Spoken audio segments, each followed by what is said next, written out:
Oh yeah, magnetic wise. Yeah, I'm just I scheduled this live too quickly. Gotta handle some little details. What's the deal though?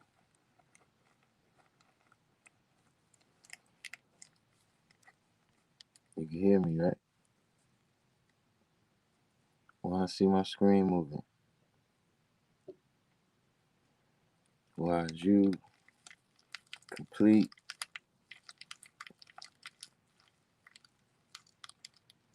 Now it's love. Yeah, I got. Uh, well, I don't know if y'all gonna take this as good news or bad news. So I'm about to make y'all know what it is in a minute. What's the deal though? The anti-propaganda committee back in effect.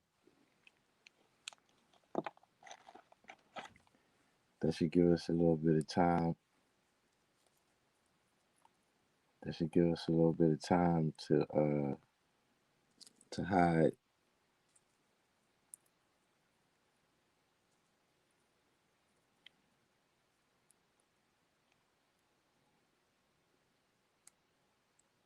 Yeah, I'm about to. You can hear me though, right?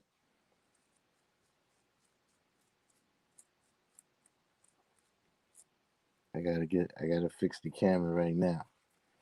Divine truth,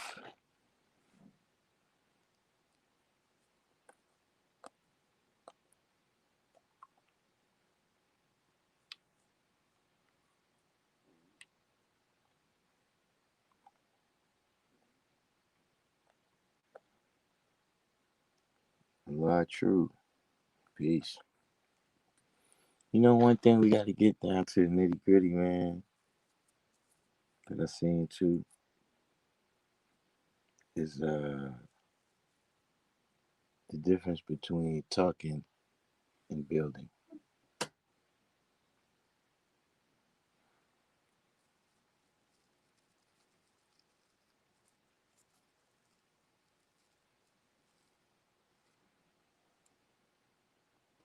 And see, that's something uh, that's very important, especially when we dealing with the science.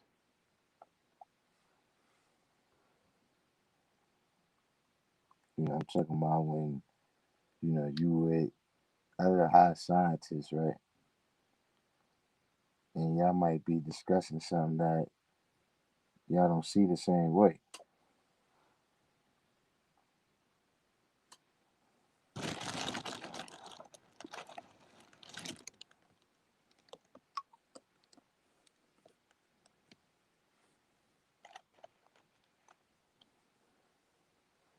See, even in terms of what you talking about, you know, can you really be building if you're not even dealing with useful information?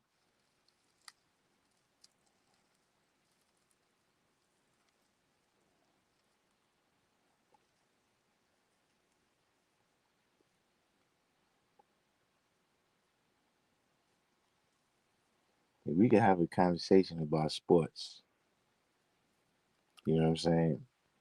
But I mean, you know, what's the best part of it for us? See, that's different than if we come together and I'm saying like even if we say, yo, look, we're gonna do what we gotta do to put a house right here. You know what I mean?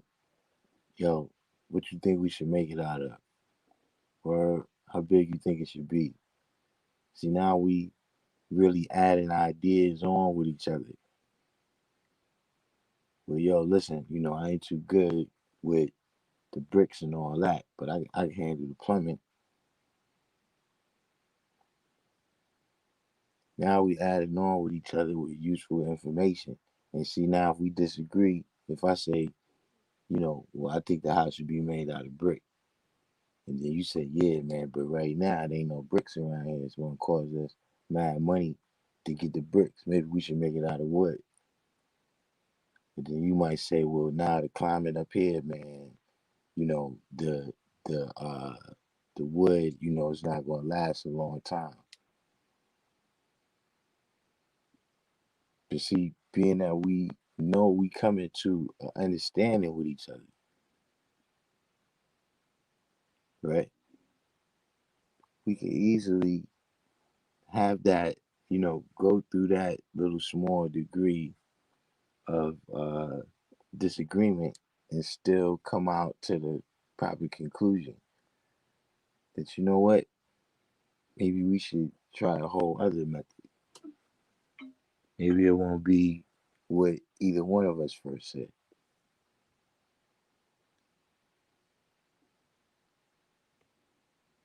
See, that's one element right there of whether you building or you just talking.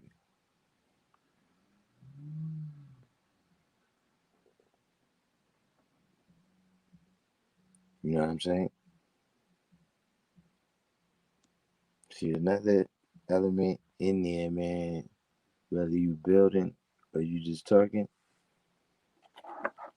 is whether you showing and proving or you just making statements. See, we could just make statements. You know, the weather is 97 degrees right now Fahrenheit in Denmark.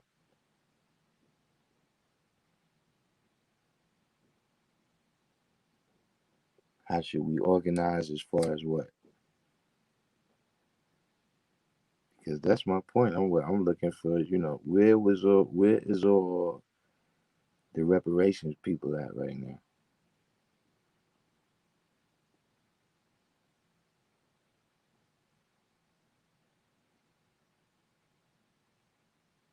What you mean organized as far as what?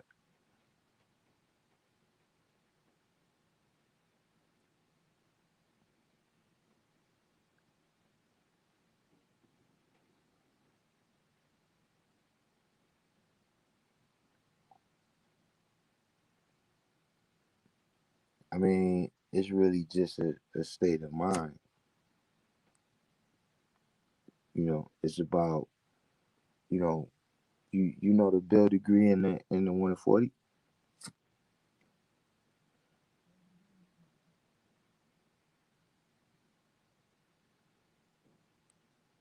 Because that's very relative of what I'm saying.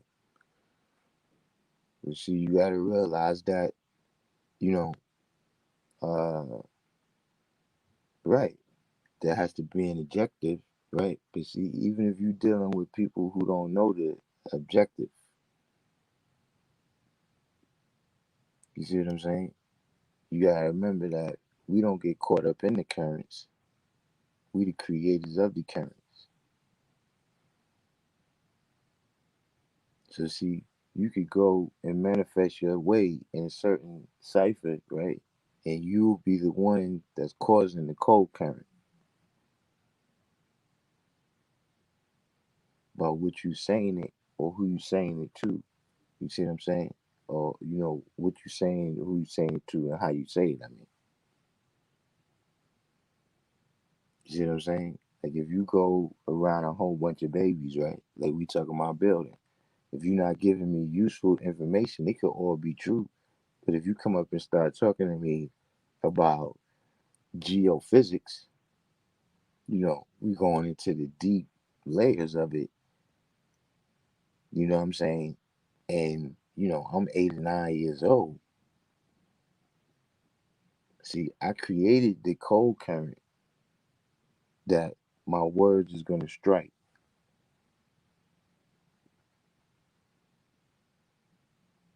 You see what I'm saying? And when you create the cold current, what happens? The water comes down, right? And uh, uh, drops of ice on a light fluffy form, which is called snow. And what happens when the drops of ice or the snow hit the ground? It sit right on the top. It don't soak in.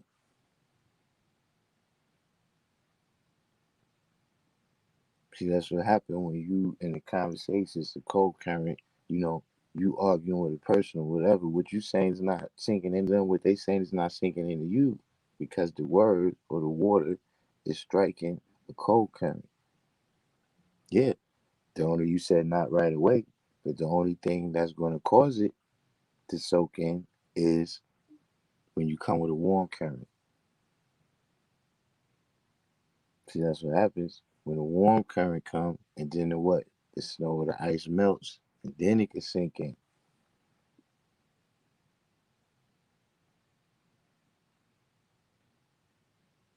So see, you doing the same thing, right? It's telling you to hold all the rest of the science is the same.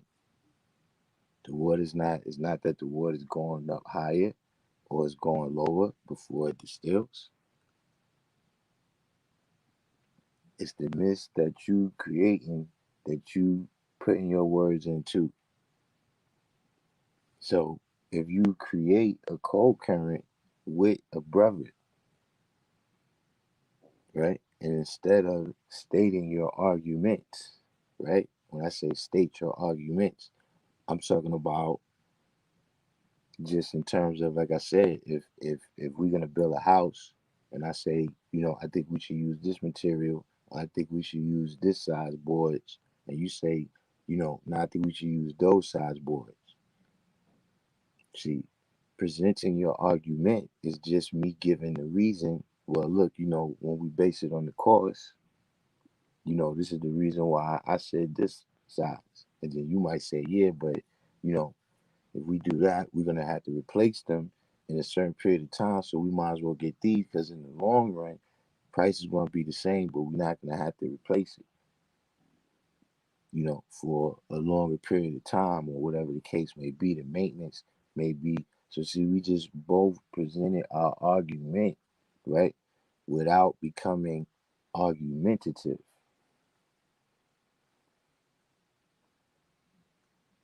See, we both open minded. We both got our eyes open to see the understanding.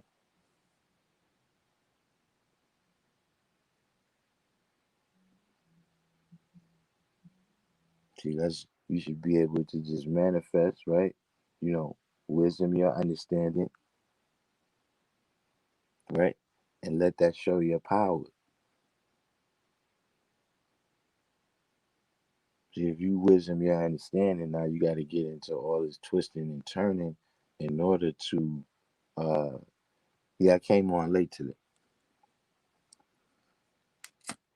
If you got to do all this twisting and turning, right, in order for, to defend what you just said, you know what I'm saying? Then, uh, you're not building. It may fall in some other categories of preaching,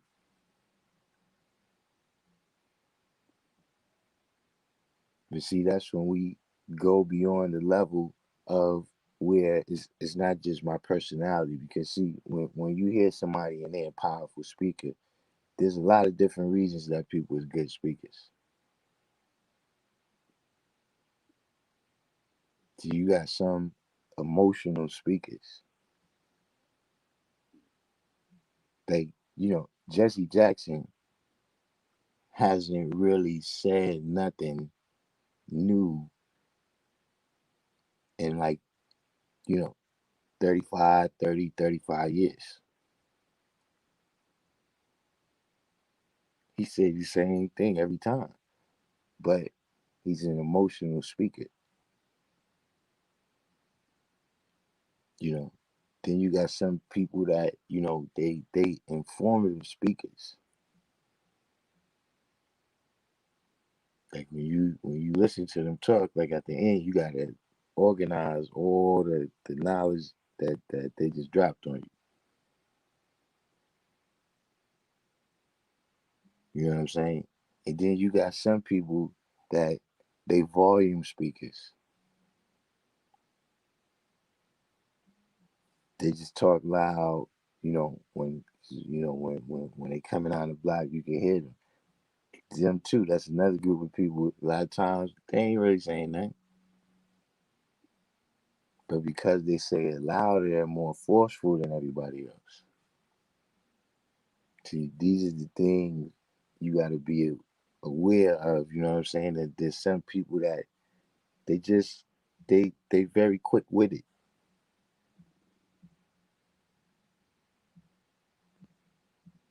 and all these is the people that you kind of dealing with.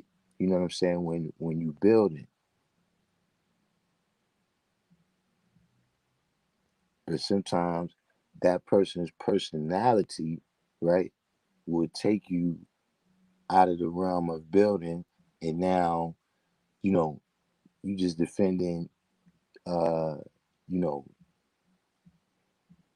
your ideas being right or your style being right or whatever the case may be.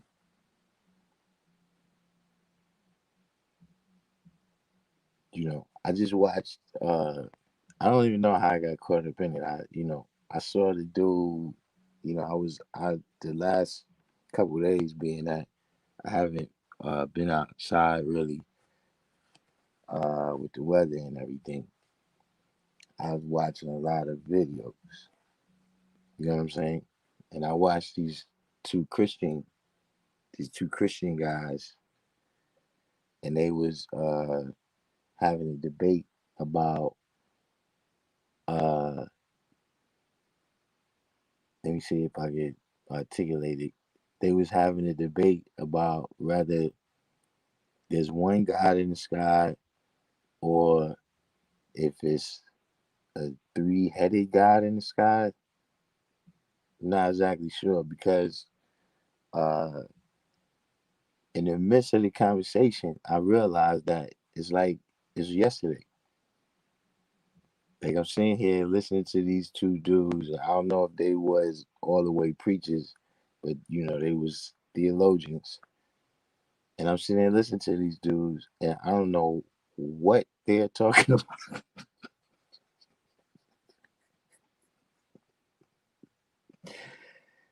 It was like I was back in Mount Zion. I was just right there, like, yo, all right, but I'm saying, what are you talking about? Like I've been here listening to you for some time, and I don't know what you're talking about. Like, if I walk out of here and somebody asks me, okay, so is it one God in Christianity or three? Yeah, I don't know. I could tell you some of the stuff they said. A few of the scriptures that they went through, but yeah, I have no idea what they said. But the one guy was just a more charismatic speaker, and he seemed a little more knowledgeable just in terms of the Bible.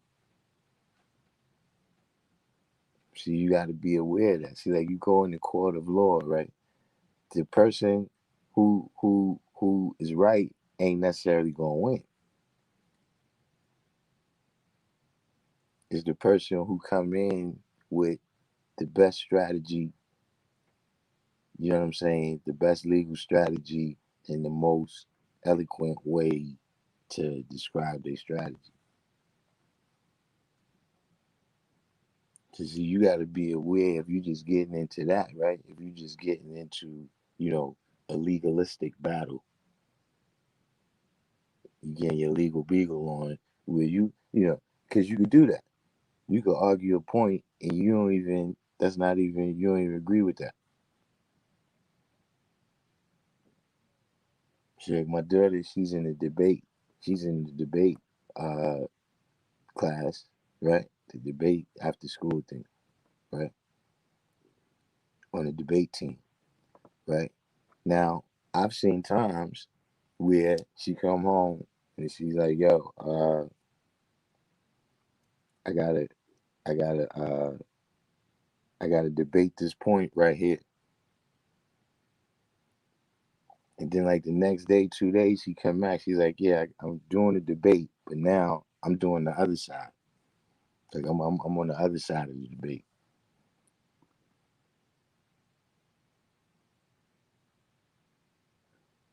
See, that's when sometimes you getting caught up sometimes in your conclusion,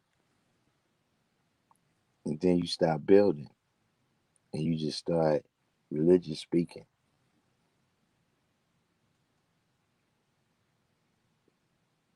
See, that's why I keep the science that I really deal with is very simple. I deal with the mathematics, the supreme mathematics, and the supreme alphabet. See, all the rest of them things, is you know, whatever it is that you read, you know, these different holy books, this books, all these different things, we supposed to see some things are supposed to coincide.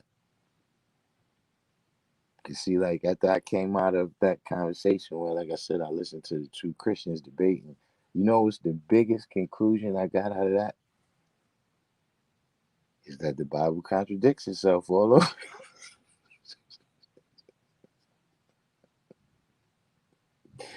you know, because the one dude, he comes with his, he comes with his, what you call it, his scriptures. Then the other dude come with his scriptures, but they contradict each other. But that's what happens certain times when we get caught up, man. You know what I'm saying? Between, you know, just talking, just arguing, and really building. You know what I'm saying? That's why when you said, how do you organize it? I thought you was talking about, oh, how do you organize? That's why I was saying, because that's the type of conversation that's really building for men. Don't get me wrong. You got to have your time when you're doing that. In order for you to, build up to the point where you could do things and you could apply this knowledge, you got to learn it yourself. You gotta be able to do that. So yeah, for the new people who's just coming in, you can afford to get into a conversation about, you know, is Yakub God or the devil? Queen Medina, this is science.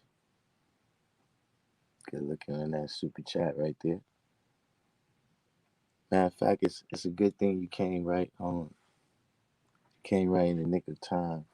I got. Hold on, let me see.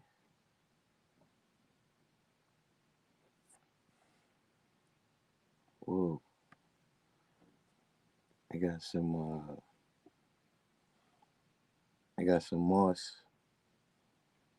I got some moss right here. I don't know. This is my first time having it in years. Am I supposed to shake it up?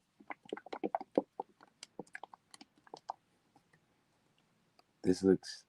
This is looks commercial though. They said it was made in Philly. I don't know if I like that. You think this probably comes from King Erner?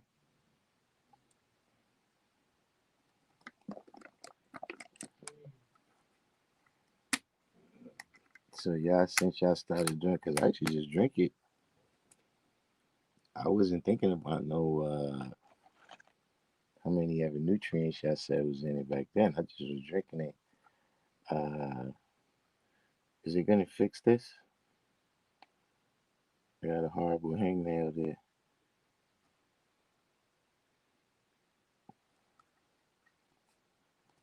92. So how you supposed to drink it now? That it's a health remedy.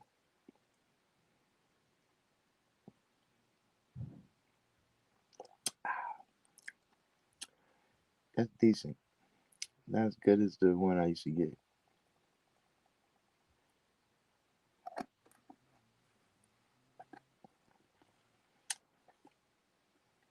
That's what it is. I don't know if this is gold.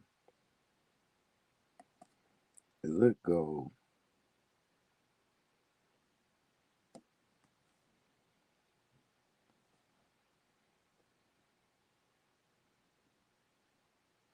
It doesn't say that. It says water, sea moss, linseed. Is this isinglass? Never heard of that. Peanut, malt, and spice, sweetened to taste. Yes, I got my moss. Hotep, everyone.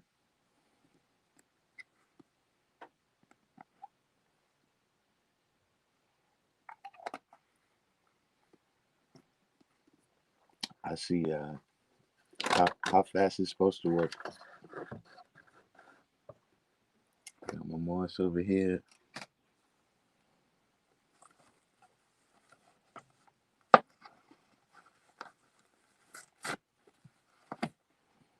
Got my alkaline.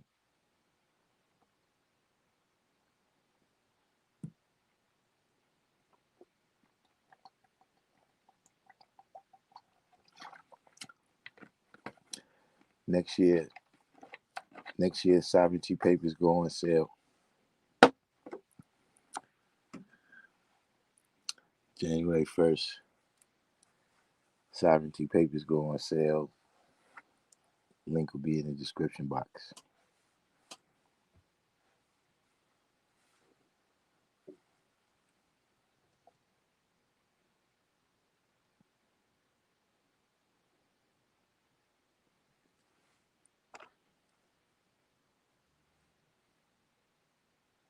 But getting back to what I was saying though,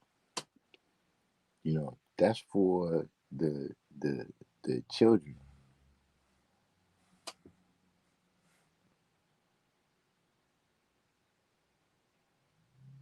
Ah man, come on, man. Another person? AR Rab is in serious condition in jail. What happened to AR Rab? Yeah, I guess I gotta start getting my own CMARS too, but the way they was describing it, he was getting surgery, lack of medical attention. Damn, son, that's not a place to kidneys. Damn, man.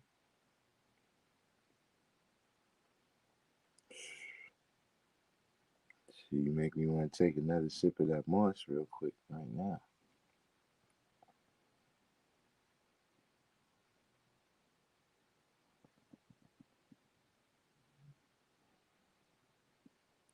Yeah, I'm straight.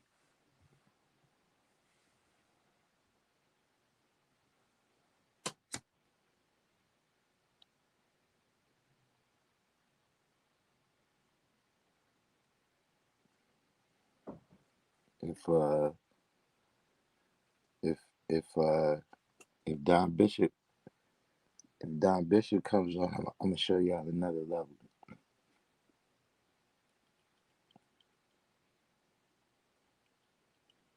just to make it a little more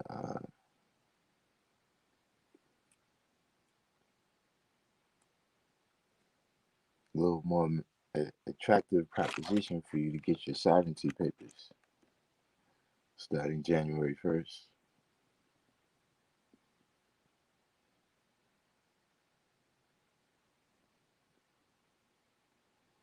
Y'all know about this too? This is a kind of wood. This is a kind of wood incense or something.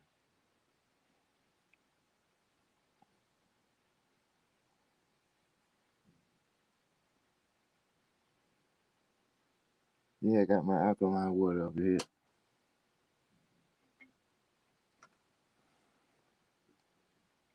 I'm in effect.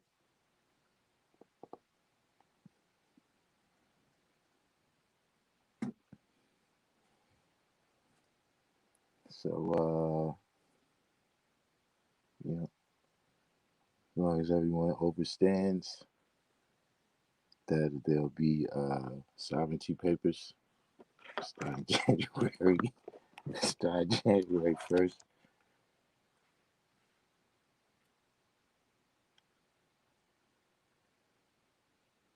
I gotta see how much you're supposed to pay.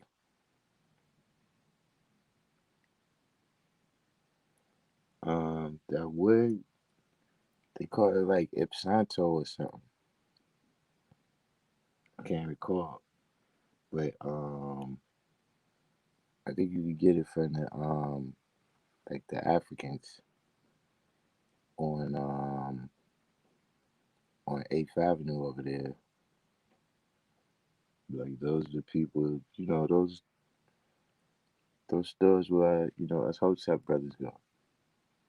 You know how we do.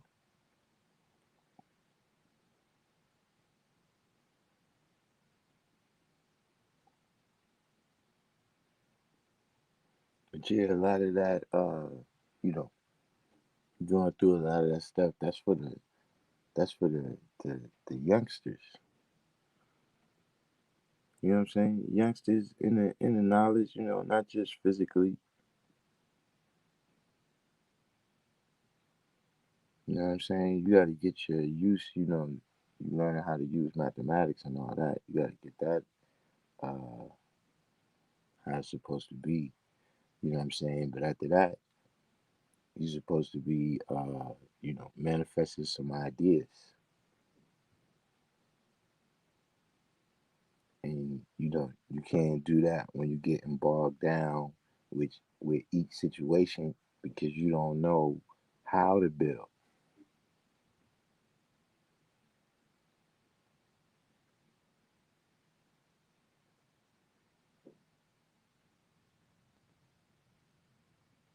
That's what it is, Sage. I don't know.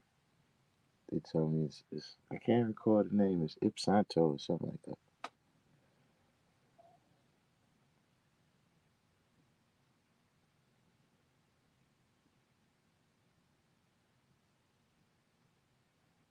Yeah, that's it. Palo Santo.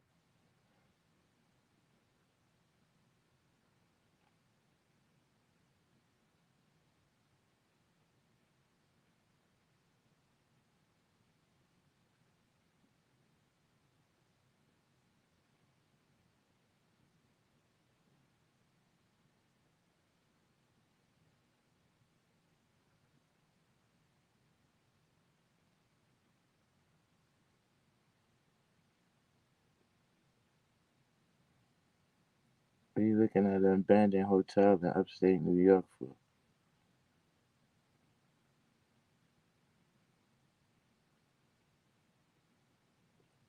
Palo Santo translate to the Saint Stick. Hmm. That probably explains why the people told me what they said it's supposed to cleanse your space.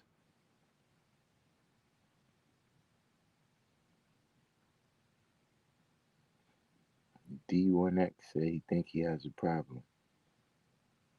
What's the problem you think you got?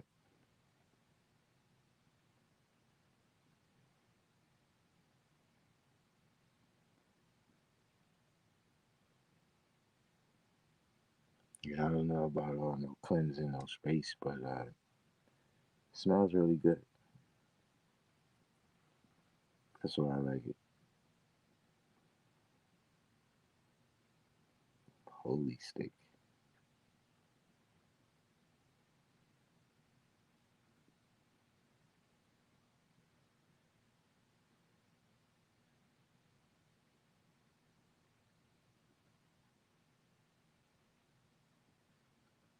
You about to buy a hotel in upstate?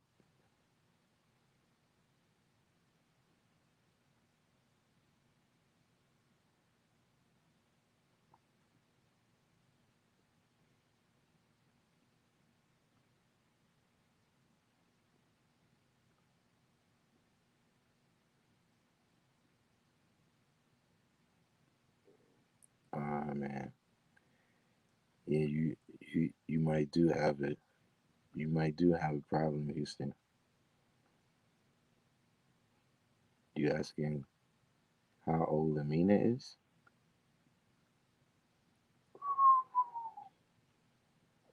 Now look, I'm gonna let you.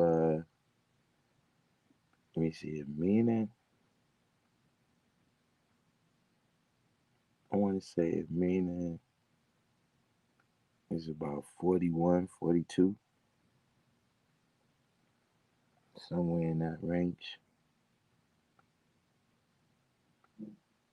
But I'm just telling you, you on your own.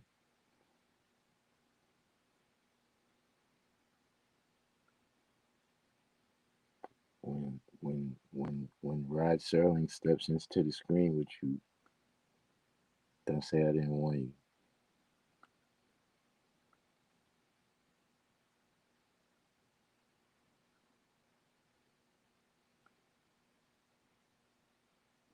Which outshine you talking about?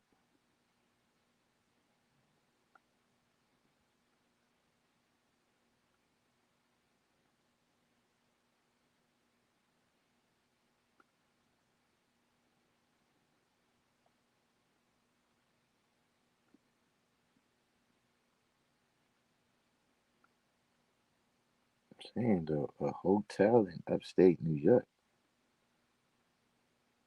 Oh yeah, I shine to stay in Alabama. Yeah, he definitely know.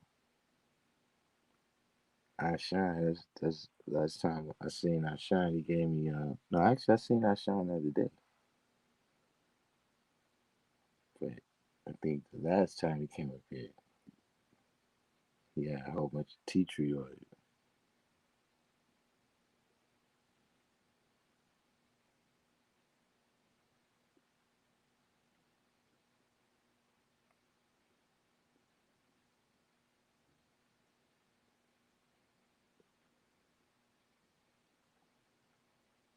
But D1X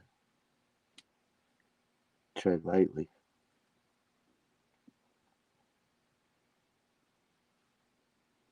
Yo, did anybody get a chance to see the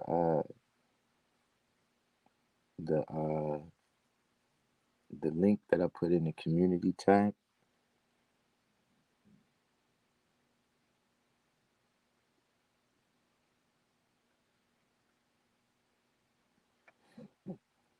I just happened to be reading the paper today, and there was a story in there about Africa Town.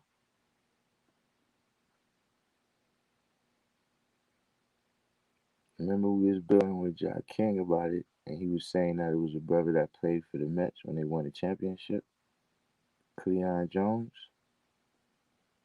It just happened to be a story today in the Post about Cleon Jones and Africa Town. Hold on for a second. This is a Hotep channel now. Let me share my screen.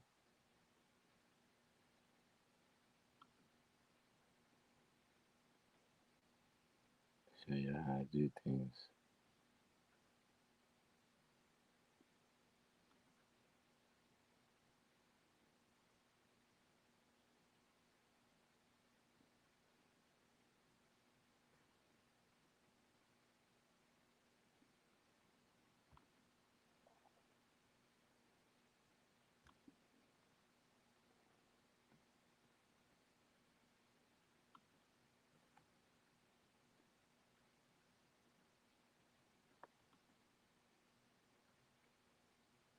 Yeah, this happened to be that story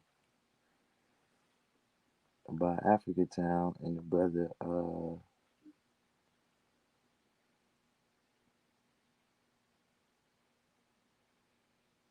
and I just happened to see a story about it today on the what's the name? It don't really tell you all that much about Africa Town, but it just goes to show you how things coincide. When you find out one thing and then it opens up the doors, it shines a light on an entire topic for you. So see how, last month I never heard of Africa Town. But see now just that consciousness is in my mind, I might have seen 1,000 stories about it. But now that I'm aware of it, right, that's what I'm saying. The same brother Jack King was talking about in the town he was talking about. I just happened to see the news story about it today.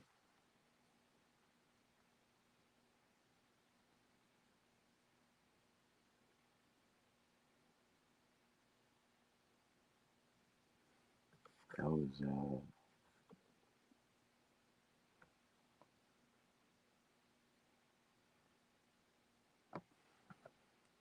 so D1X said I need to understand the mind 20 years difference then. So wait, are you are you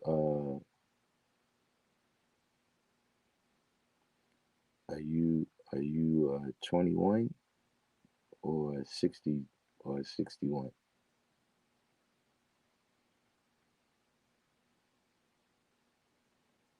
What you said, is it that I have to accept or is there a way? Accept what or is there a way for what?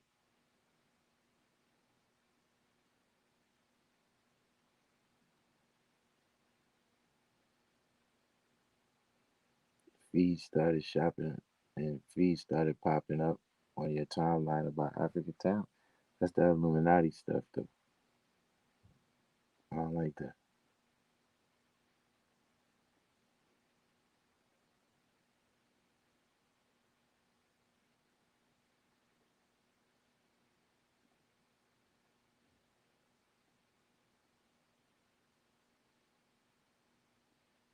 But yeah, you gotta ask the question a little more clearly right there. I don't understand. Is it that you have to accept what, or is there a way for what?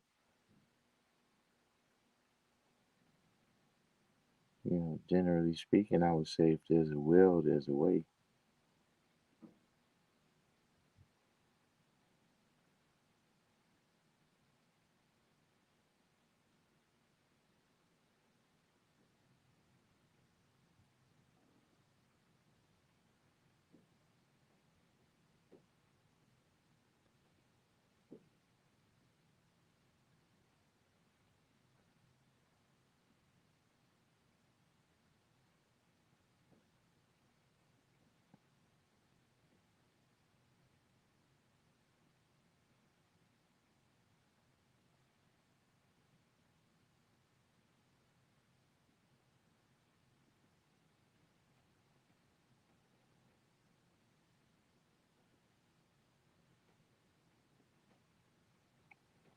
Let me see, because you're taking too long with your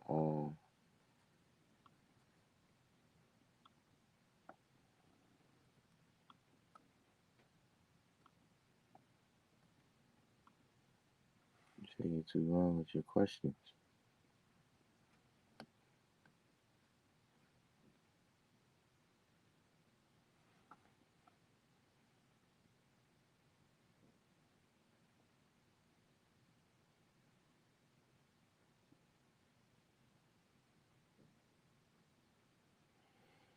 Yeah, Mr. Greenwood, they the devil master us, but uh,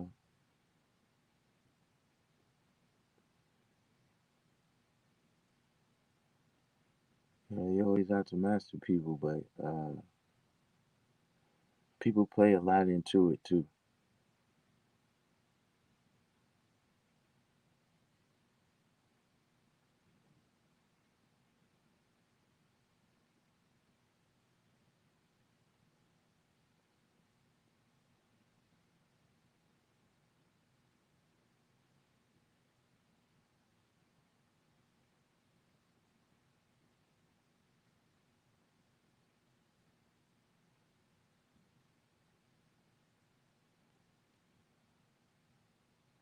Whoa, whoa, whoa, whoa, whoa. We, I know we said we Hotep over here, but not quite that Hotep. We still growing. We still growing in our Hotepness. Hold on, wait. Let me take a sip of this. Let me take a sip of this sea moss.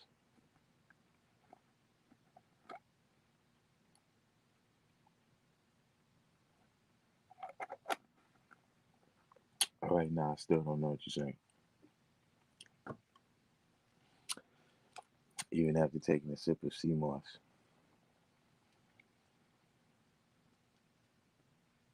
What do you mean she's God? She God? What does that mean?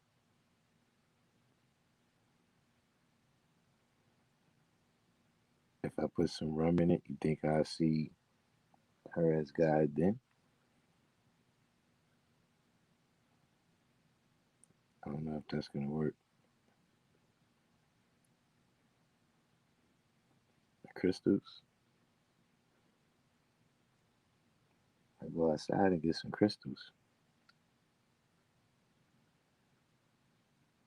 Dark Mouth said 120 is not an earth requirement.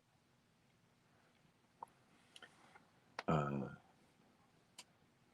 I mean, what you decide to teach your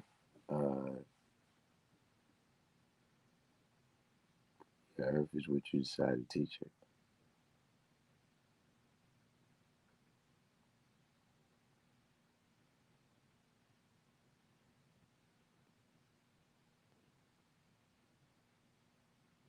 You know, we look like Chris Paul or somebody out there giving assists.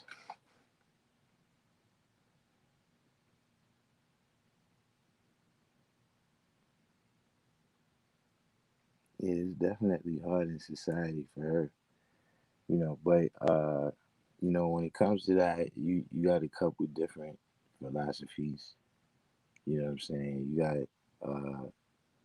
I've seen brothers who only teach their earth mathematics and alphabet. Then I've seen some brothers who teach them up to the 1 to 14, and then some brothers teach them the whole 120.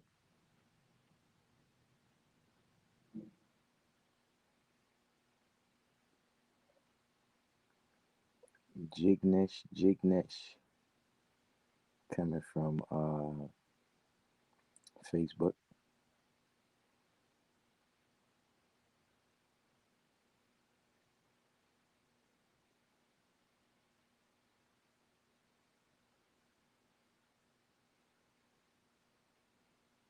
But that's in terms of 120 though. But you know, you're gonna you're gonna have to teach though. Whatever you're gonna teach her, you're gonna have to because that's the issue sometimes. We was dealing with this the other day. I don't know if you was on the live. You know,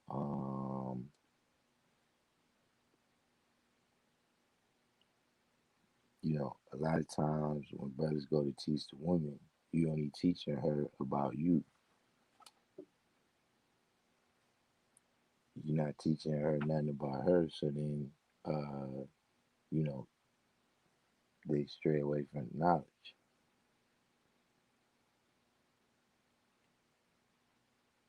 See, Queen Medina, she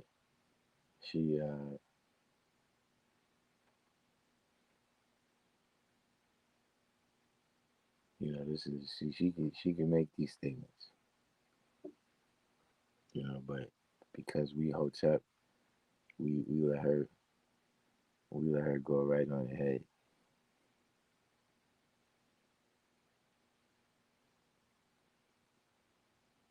But in terms of Amina, yeah, it's hard for her in society because everybody, well, not everybody, but mainstream society is within a range of sanity.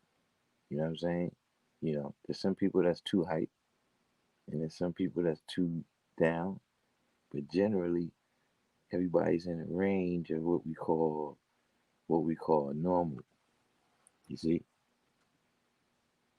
and if you outside of that range, then it's gonna be difficult for you in mainstream society.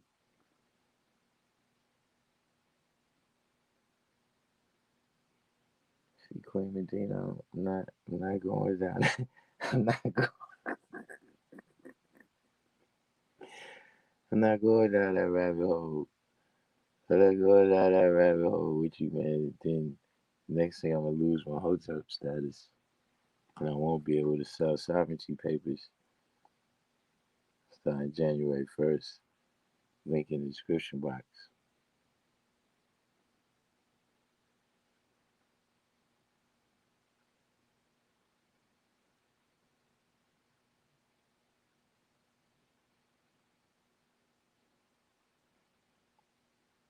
D1X, you said she see through lessons. What you mean she see through lessons?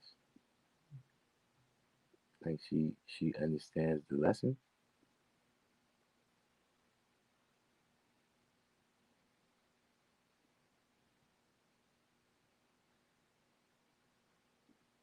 I don't know if I would say I don't know if I would go necessarily that far.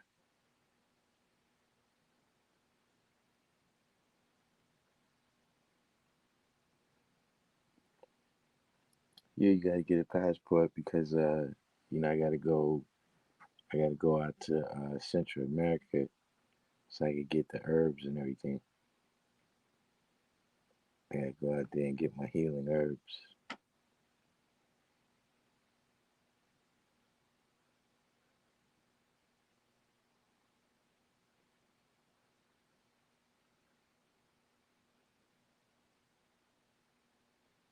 I bring some of those back too. Depending on when I go, not sure, but I have some healing herbs on sale. Link in the description box.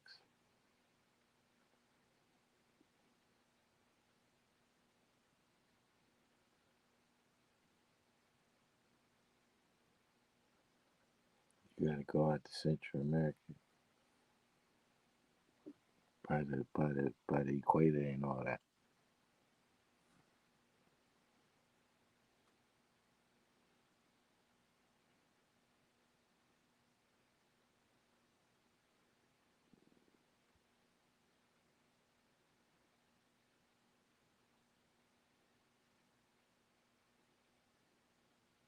D1X, when you said you weak, you mean for a minute? If that's the case, I would tell you to strengthen yourself, son. Strengthen yourself.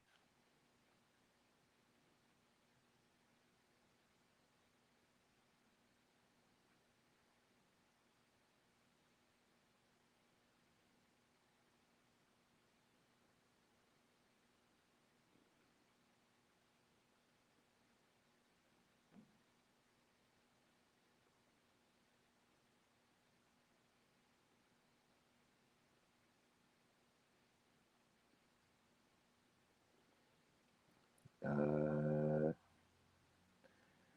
Listen, D1X, I suggest you put your track shoes on and run the other way.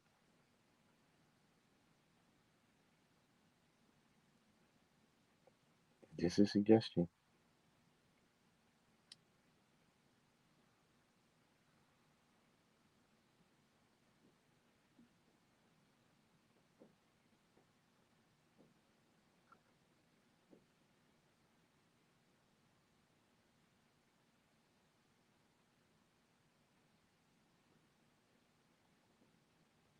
We didn't get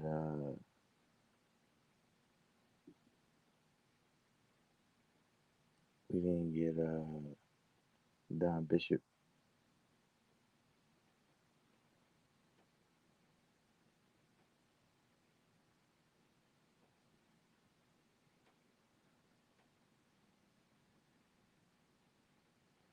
Yeah, but see, let me tell you, Jewel, about the positivity. You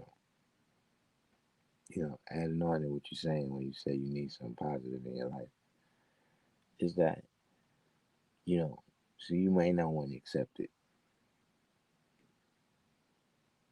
This is going to be a tough pill to swallow right here.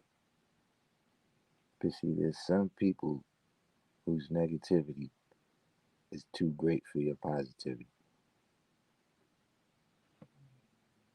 Like their negativity is too great, and you can't help those kind of people. And see, we in a world where look, you either build or you destroy. That's your two choices. So if you can't help them, what it means is they just gonna pull you down. So some people you see them and they got that cloud over them, you gotta just go ahead and walk around. You know what I'm saying? I don't know how many of y'all ever heard this. This was a saying they used to tell us when we was young guys. You know what I'm saying? That, you know, you don't gotta go through every cipher. Sometimes you could go over the cipher, or you could go around that cipher. But see, you choose you choose to go through that cipher, and then whatever comes through that cipher, that's that cipher goes from what knowledge to born. So you got to swim the 9,000 miles in that cipher, man. You know what I'm saying? You know those waters could be shark infested. So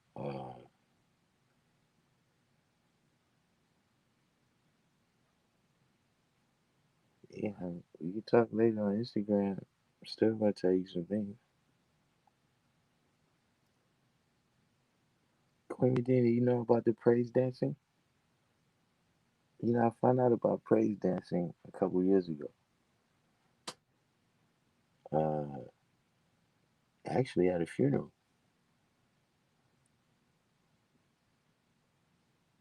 But no, I think I first saw it on YouTube, and then I saw somebody doing it in real life at a funeral. But it was all around the same time, last couple of years.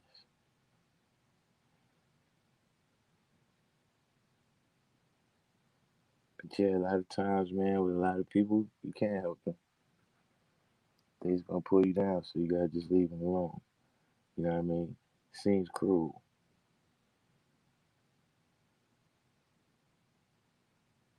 but the person who, is look just like in real life, right? In real life, right? Sometimes it's like, look, even the fire department is not coming to save you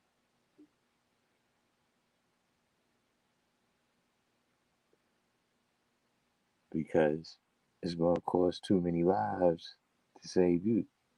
Unless somebody just they want to be on their hero mission, but they can't order nobody to go do it. But see, if somebody's drowning, right, and somebody's drowning, and you go to save them, and they fight with you, right, then both of y'all could drown. Like that's the actual thing that they teach you when you go to be a lifeguard. That is a certain way you come up on the person that you're trying to save because they're already in panic mode. So you just come up and unexpectedly grab them in a certain kind of way. Now they panic even more.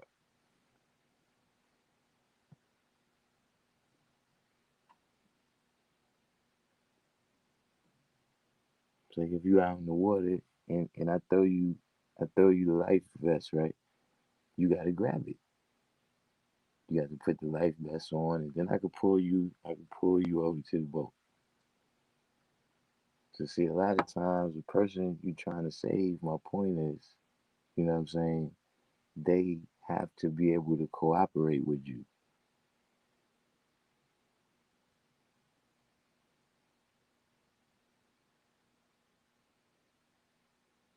You know, sometimes they have to live with the consequences of whatever the mistakes what they make.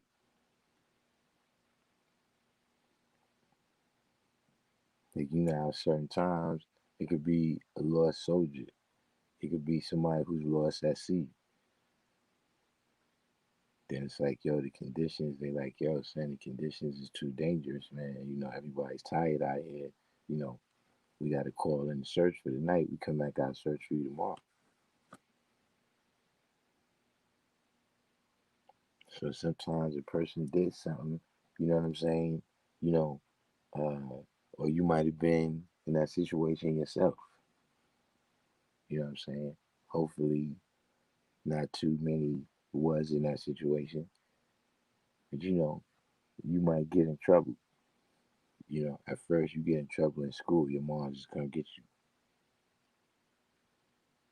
You know what I'm saying? You might get arrested the first couple times. Your mom's just come and get you. But if you keep going down that path, eventually you do something where your moms can't come and get you. And then as much as she want to do as much as she can, you got to live with what you did now.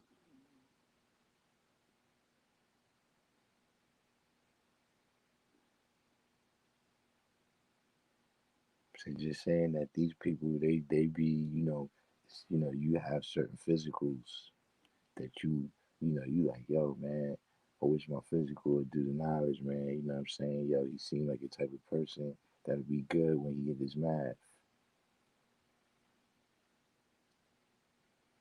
But he got to cooperate. See, when you deal with the knowledge born degree in the 140, the question, right? Or should I say the just the degree part, the question from Fard and the answer from Elijah, right, is about the teacher. It's about what the teacher got to do. You know what I'm saying? The person who has the knowledge, what they got to do. But when you look at the Bible verses, they tell you about what the student has to do in order for civilization to be taught. Because like with everything else, it's gotta be it's gotta be two sides. You know what I'm saying?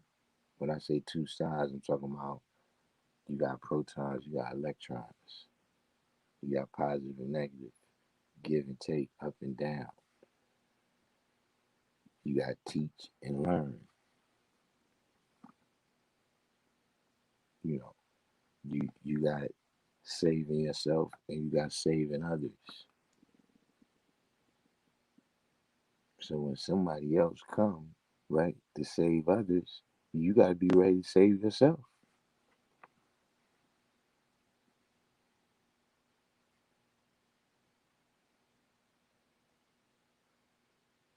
And unfortunately, I don't know if she can.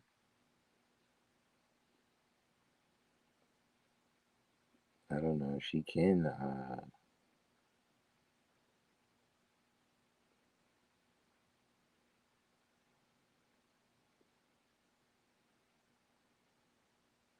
Right. See, this is one I didn't think about. 793rd said when he used to be in the ambulance corps, we was taught that there are some people who sue the person who performed CPR for breaking a rib. So be mindful. You see?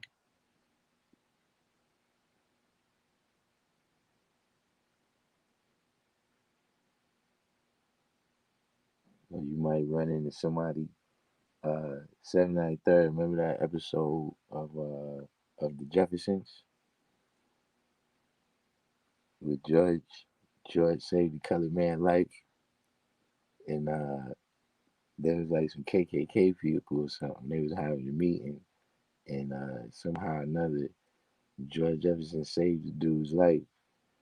And then when he woke up, he was like, "Yo, what happened?" See, yeah, man. This dude right here saved your life. See, he saved my life. He should have let me die. You see that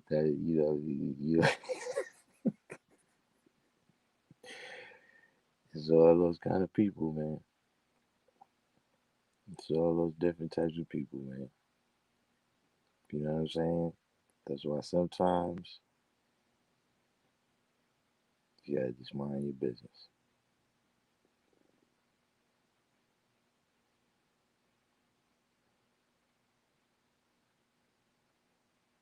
Did you say MPC is the newest training unit? What's MPC for?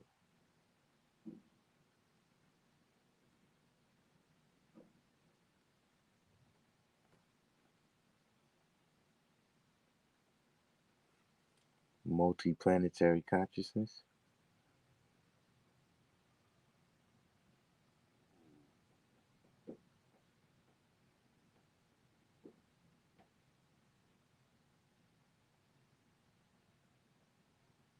Yeah, I do. Lamont was there, I think. I think he was there. Yeah, oh, you talking about the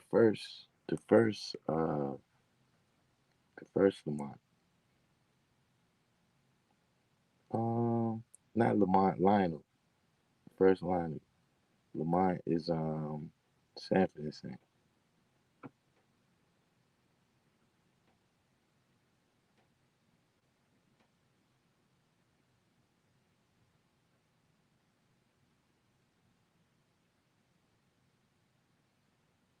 Mapuka praise choreographers.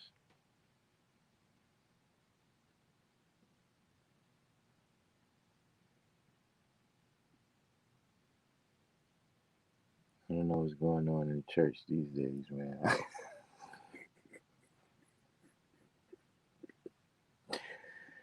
I don't know what's going on, man. Yeah, but when I look back at it now, it's not the same.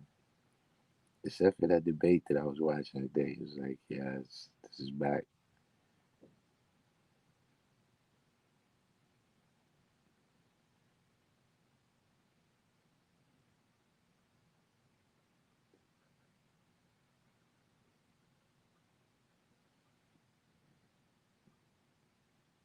Yeah, D1X, I don't even understand the last comment you made right here. I don't understand that.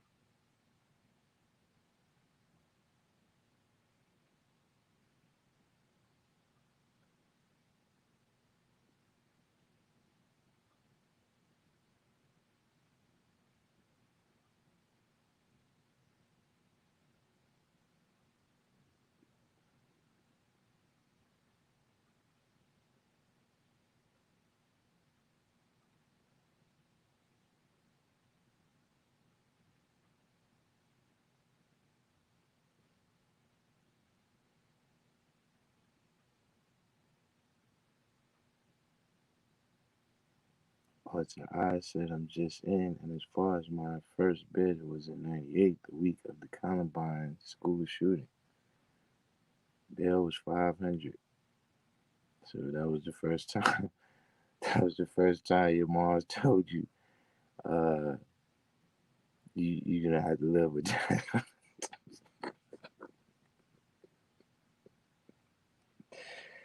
She told you, call. She told you like, uh, what was that dude from San Diego?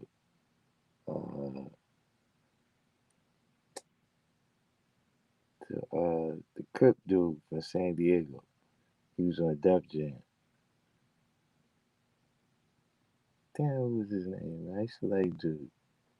The dude, we gonna smoke a dip, all of it, not a little bit. We gonna smoke a dip. Yeah, that dude was crazy, man. I mean, he had a skit where he called his OE like, "Yo, man, I'm in the county." She said, she said, "Call your daddy."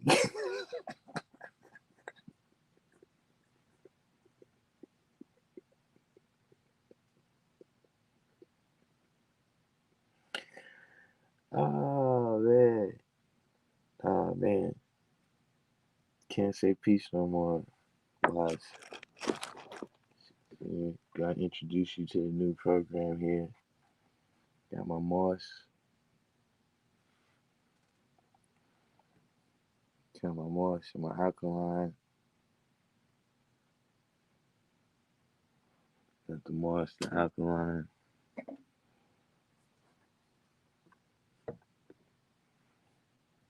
and the Palo Santo. Cleanse the space over here.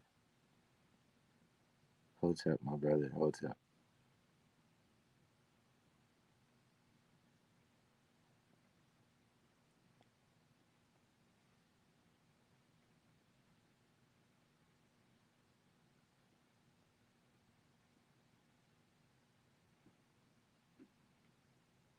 This is how we do.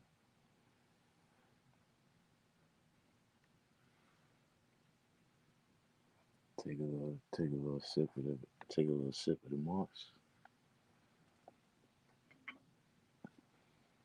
Shout out to King Erna. I don't know if King Erna made this, but it's from Philadelphia.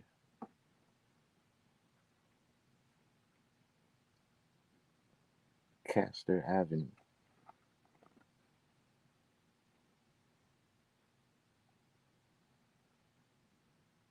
You see what I'm saying? See if you had, hold on. Let me see if I can copy and paste this.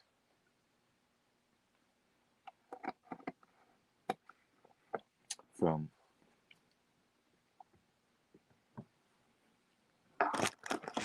oh, you gotta remember, Wise, we only got a little bit of time left. Uh,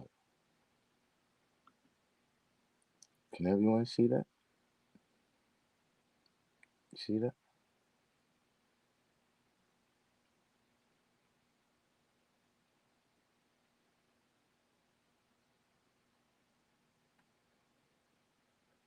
Herbal medicines in effect, son.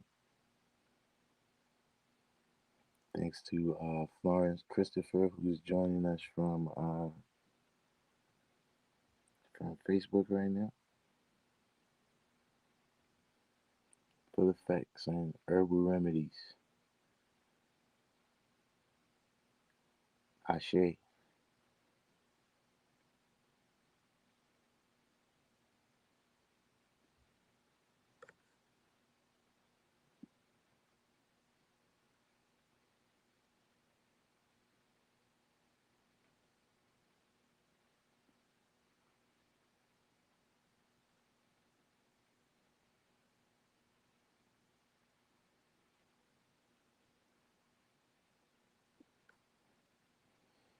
See, let me tell you another.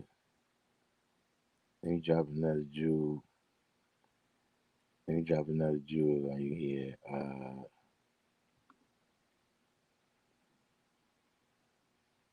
me drop another jewel on you here. D1X.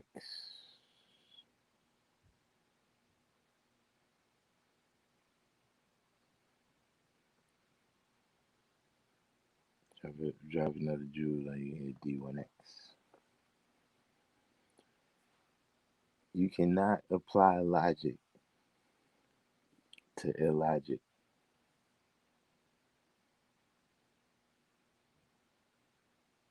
Like somebody's never gonna do something stupid, right?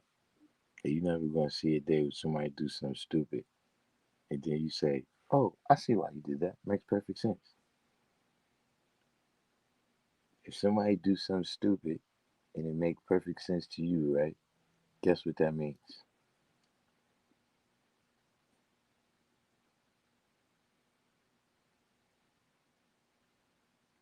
Oh yeah, but why? We only have 2 weeks left to get the sovereignty papers. Sovereignty papers go on sale January 1st. It says here filtered water, sea moss, linseed, isinglass, peanut, malt, and spice sweetened to taste. That's the ingredients.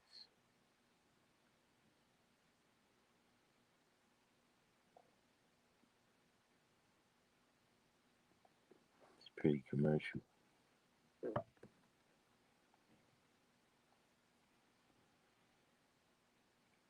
Ear complete God.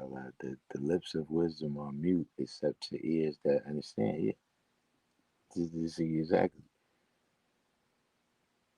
Like a person has to be smart enough to take advice, man.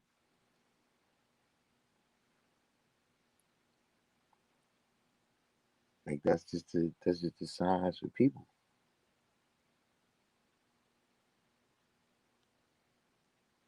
The payment plan on the serenity papers, that depends on how sovereign you want to be. You want to be fully sovereign, yeah, it might be a little price tag on that. You might need some credit.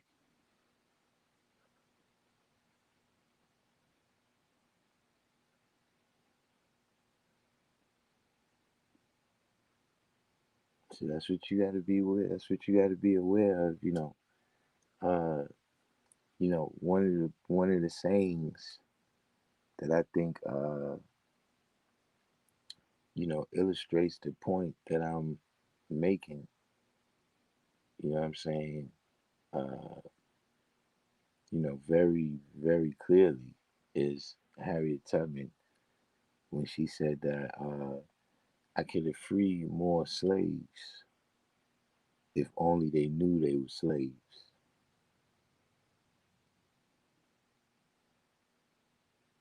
So that's the bottom line. That just because of the science that, you know, is self or savior.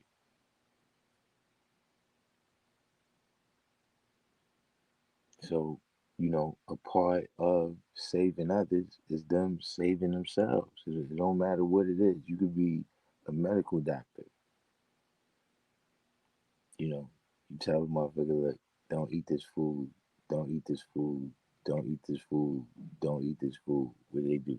Eat the food every day. So because of that nature, you know, of just life itself, you're not gonna be able to save everybody.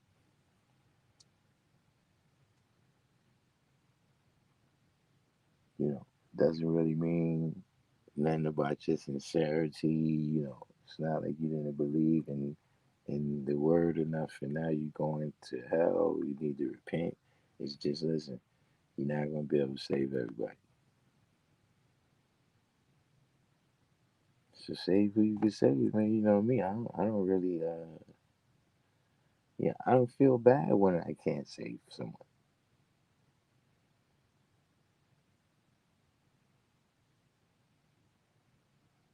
Maybe if I didn't, uh, ever manifest anything around them, or something like that, then I might feel bad now because then I didn't do what I was supposed to do.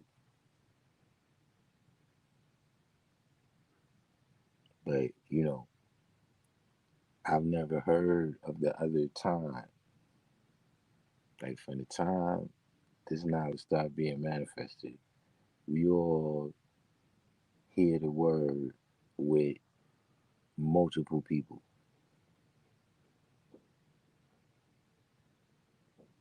You know what I'm saying? Like as an 85, I heard the word with multiple people. As man, here we here we go. D1X. I thought, and we did good for a minute. Did everybody notice the title, Anti-Propaganda Committee? Did everyone notice that that's the title of the live today?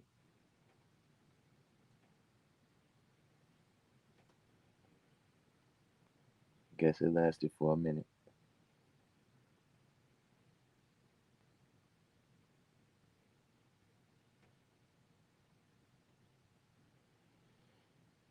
Yeah, but see, here's the thing about the delivery.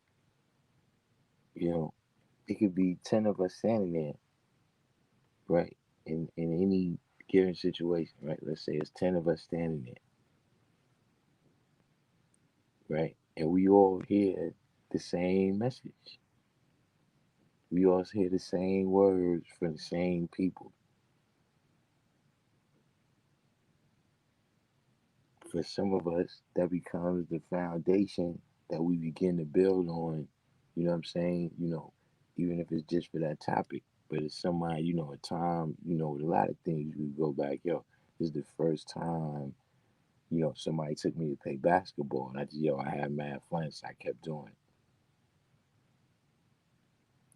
Or yo, we was in a conversation, man, and brother, he manifested this signs right there, and then that's what opened my eyes up to this whole topic over here, you know, and you know, you could be forever grateful to that person, right, for that manifestation.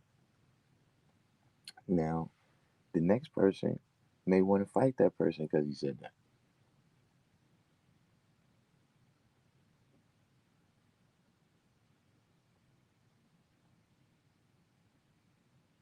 Like, you got people like that. You got warriors for Jesus, man. That you go and manifest the sign, cats want to fight you, man.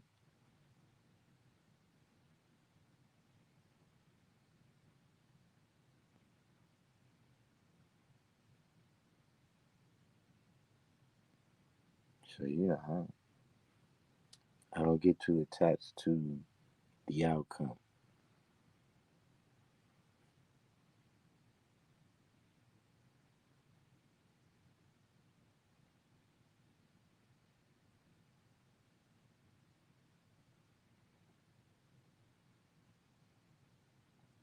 Yeah, she right there, D1.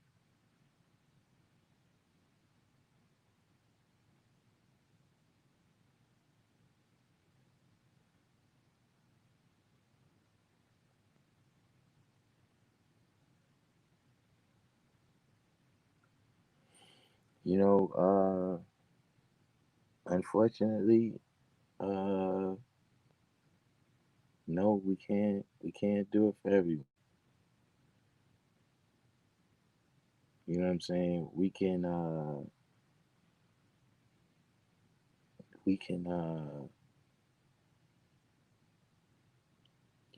like families and stuff like that. You know, your children, and even with them, only up to a certain point. You know, once it gets to a certain point, they got to choose this for themselves.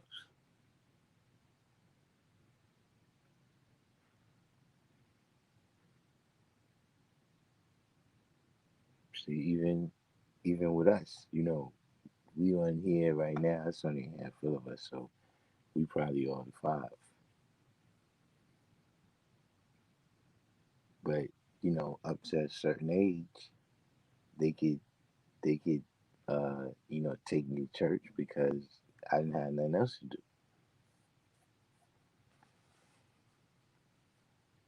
But then once I hit a certain age where it's like, starting to find my own law. Like so far, I've been living by the law you lay down. But once you start getting a certain age, now you realize, all right, there's certain things. You know what I'm saying? Like you go to the restaurant and they order your food for you, you just eat it. But then you get a certain age where you like, nah, I don't want no mayonnaise on mine. Are you going over there? Nah, I don't really like over there. Now I'm gonna just stay home.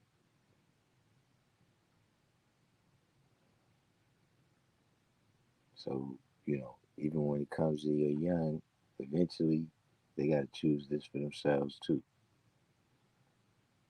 There's no, you can't, uh, I mean, yeah, there's people that's born in knowledge. Don't get me wrong, but you can't inherit this through, you can't inherit this by blood. You know what I'm saying? This is something that's got to be activated.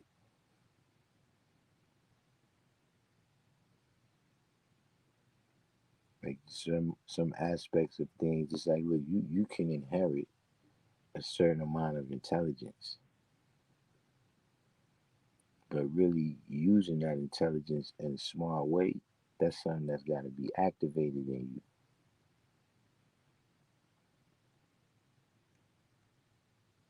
There's plenty of people with genius IQs sitting in the penitentiary right now. You see them all the time. They go in there and win law cases. And you got dudes in there, man, go to Supreme Court, man, and win a case, man. That's in the penitentiary.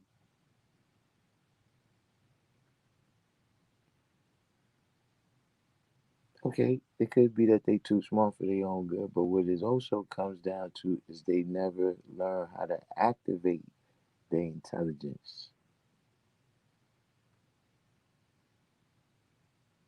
See, the intelligence used them. They didn't use the intelligence because they didn't use this intelligence to leave out of a cipher that was unintelligent.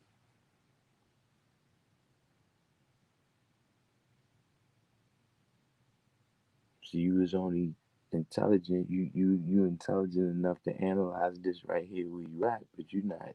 You're not. The intelligence is not activated enough for you to know. Wait a minute. This is not the place for me to apply my intelligence to.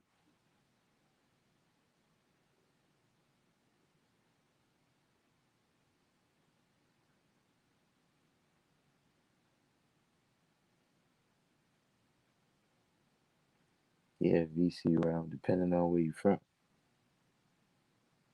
Like, you got family that's from the South, and they make all these pork chops for you, and then that's their Southern hospitality.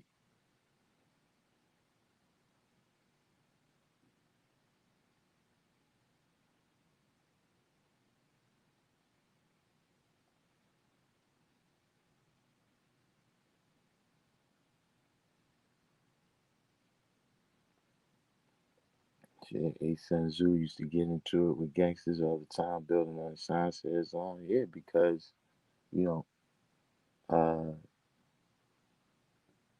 well, I seen two things with it. You know what I'm saying? And like I always say, shout out to those brothers, uh, because they, you know, I think their energy is just misdirected. You know what I mean? Not 100% wrong. Um, but it's kind of it's an 85% way to look at that, and it's a 10% angle that they come from. You know what I'm saying? The 85% angle is that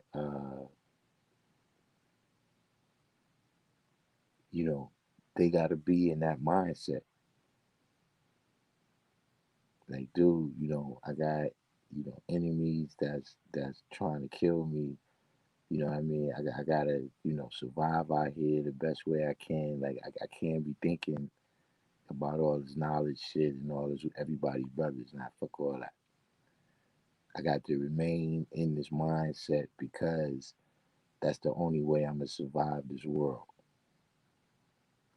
You know what I'm saying?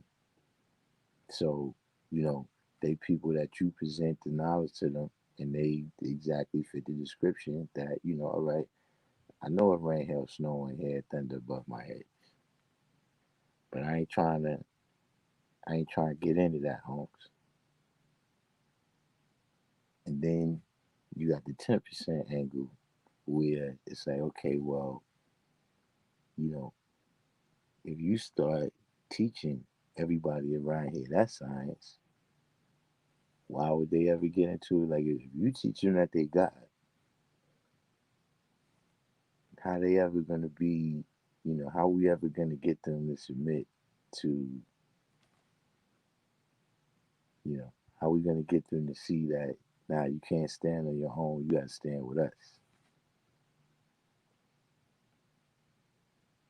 Because remember, the same age that we teaching, right, is the same age that they recruiting.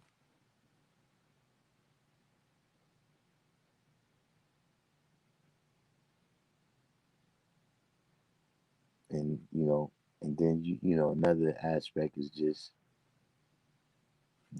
on the propaganda level, right? The people in our society, for the most part, they don't have uh like if they see a group of young black men, or they see even one young black man standing strong, right? Most people in America don't have another way to look at that except that you a gang. You know what I'm saying? It's just not an image that's pumped to us. You know what I'm saying? When you see a brother, you know, uh, you know, his masculinity is on 100. You know, he's looking everybody in the eye. You know, whether you male, female, white, black, whatever. You know, there's no other way. Like, yo, this guy's. You know what I'm saying? Like, how many times you see, like, if you see eight young black men walking down the street, right? You know, they in a late teens, early 20s. How many times you think, oh, these brothers must be going to the library to study for their college courses?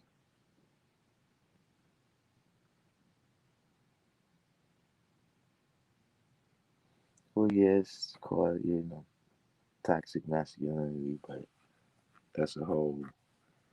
Who's in here today? See, we don't have the wordsmith in here today. We might be able to touch on that topic. See, certain people you can't.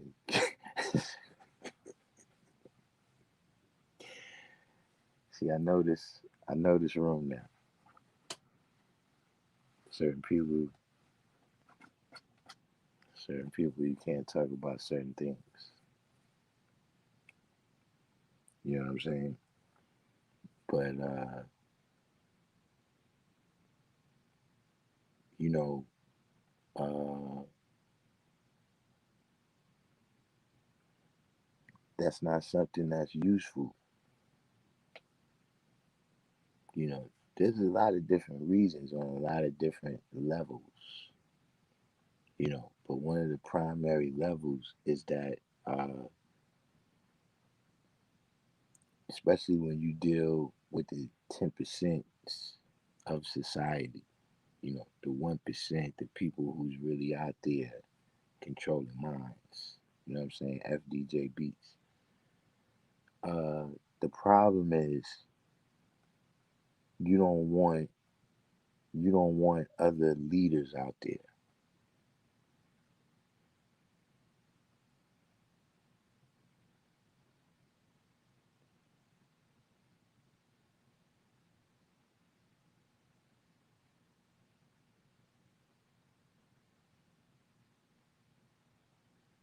Oh, Ty, you went way back right there, cause I record this a little bit.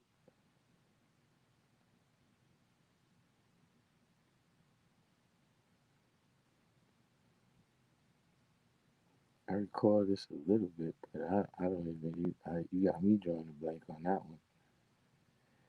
But like I was saying, with the people out there, the real 10% that's really controlling people's minds. You know what I'm saying? The people at the top of the pyramid, they don't want other leaders out there.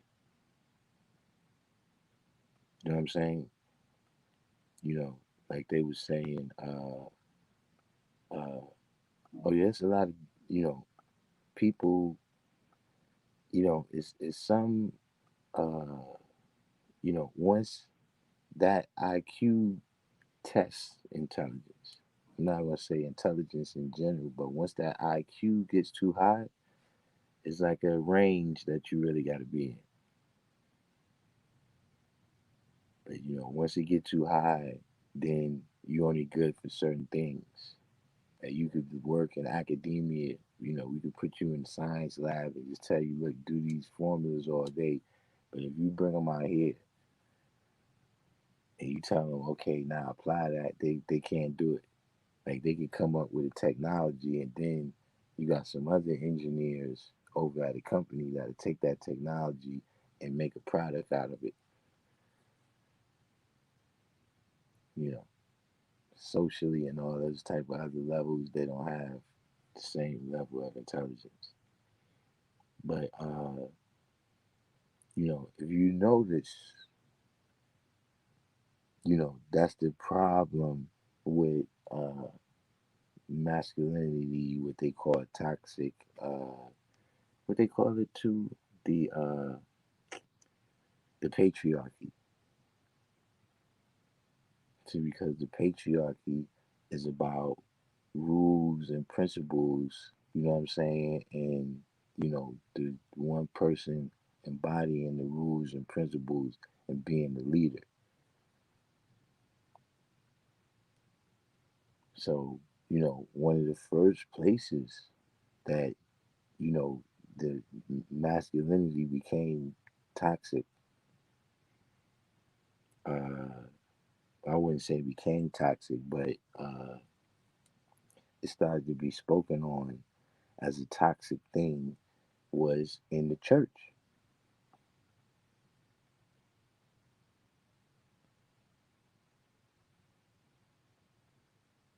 See, when you go to church, a lot of times you hear the preacher talking about, all these evil men,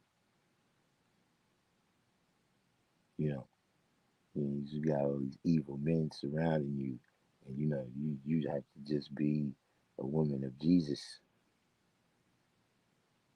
These are not men of God.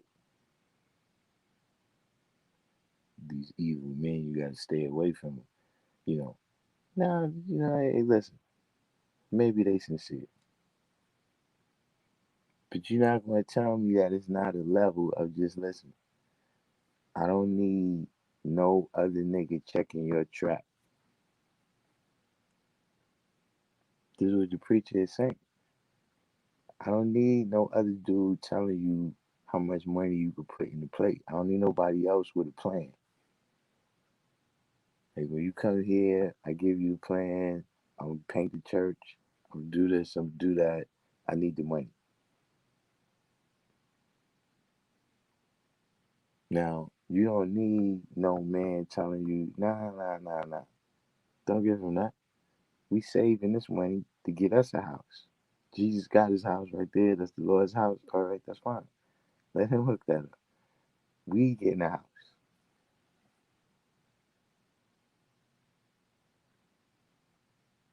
You see what I'm saying? And all these, other situations too. Yeah, see, Queen Medina, can't serve two gods. Yeah. So the preachers already telling you, look, I'm rocking with God over here. You can't, it ain't gonna work out like that. See, and a lot of these other things too, people, you can't get off whatever you want to get off. You know what I'm saying? If we got a set of principles that we living by over here, we not, this is what we doing. We not doing your plan.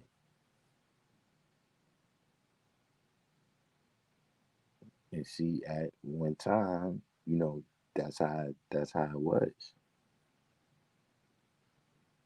You know what I'm saying? That was that's one of the reasons. That's another reason that they had to destroy the the patriarchy, the whole thing that was holding. I ain't gonna well, not just the patriarchy, the women as well, but they had to destroy the family units, right? Because in some places the family units was too big to be controlled by the law enforcement. So they had to manufacture the kind of people that you hear people complaining about now, where the police is, kneeling on the person's neck and the people is just filming it. So you can't do that if this is a town and look, everybody in this town is our family, and they got like, 15 police on the police force. You know, it's not like that in New York, but you can't have that much unity between the people when you got a city, because look, even in New York, right? It's like 30,000, 35,000 police, but it's 10 million people.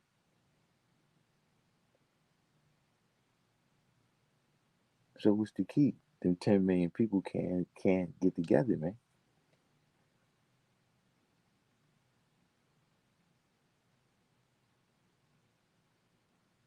And one thing, what's one thing that'll make them people come together?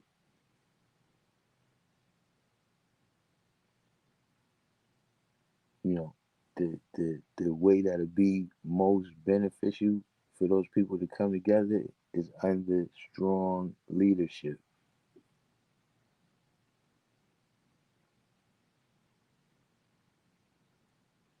There's other ways.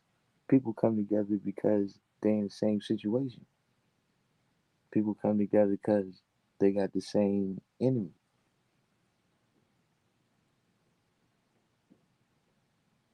But when they come together under strong leadership, they're gonna be the most productive. And so you have to destroy anything that's gonna be like that, anything that's gonna nurture that, anything that's gonna respect that has to go. You know what I'm saying? And one way to make it go is to tell people that listen, all that strong leadership you've been having, nah, it's not really leadership. It's intersectional oppression.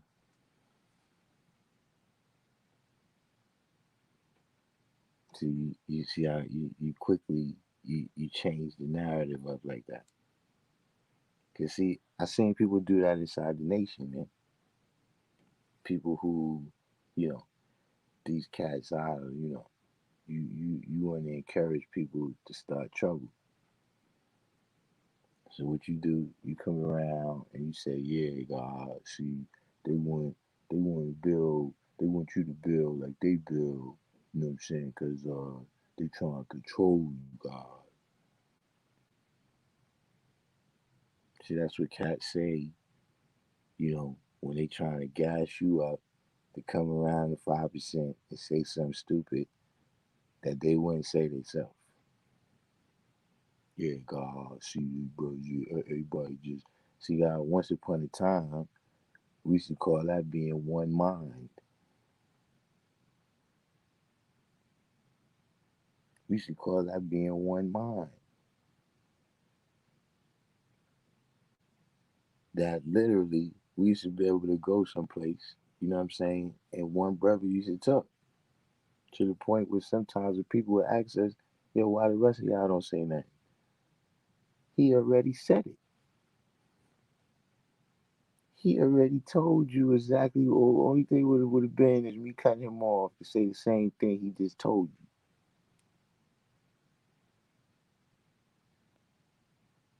Cause see, a culture is a certain set of things.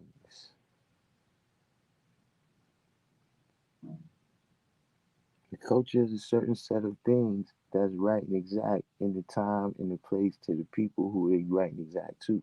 Meaning this, right now, if I go for to get some Chinese food and I ask for chicken with broccoli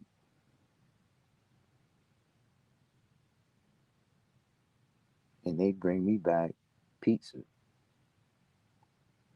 Now the pizza can be dope. It could be the best. It could be Patsy's. It could be whatever is your favorite pizza. It could be, listen, pizza, vegan, cheese, whatever you want. Sauce straight from Italy. But guess what? This is not what I came for. This is not right. This is not this Italian food. Yeah, this is great pizza, but it's horrible Chinese food.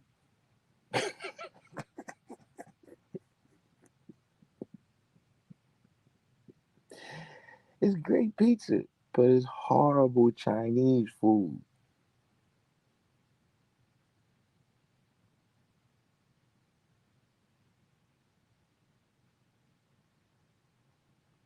So that by the same token, that's what happens, man. People think it could just be a free for all.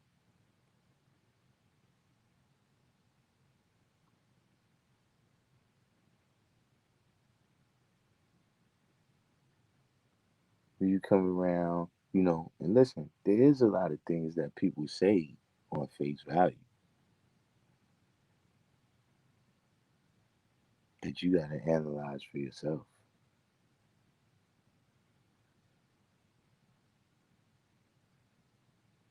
Think, let me tell you one of the dumbest things. Let me tell you one of the dumbest things I hear people saying, especially people that got the knowledge. I don't know how they think they sound, but you sound, to me, all those people sound like somebody who just don't know their lessons. But you know what the dumbest thing that I hear people saying, man? Well, I can't say it because there's so many. There's so many. Especially in the last couple of years, we had so many of the greatest hits. We've had some of the greatest hits over the last couple of years. So I don't want to say the dumbest thing, but it's got to be like in the top 10. The top 10 dumbest things I hear somebody who said they're 5% say.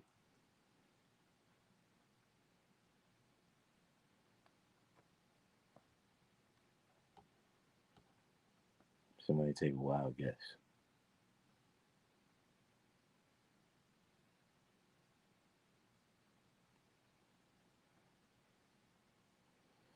Well, VCR rum, I told people that years ago. I think I told people, look, I'm not that kind of doctor. That's what, that should be a joke. You know what I'm saying? You know, as young 5%, you know, somebody might be, it could be anything. You might be complaining that you got stomach ache. Okay, look, I got the power to heal the dumb, man, but I'm not that kind of doctor.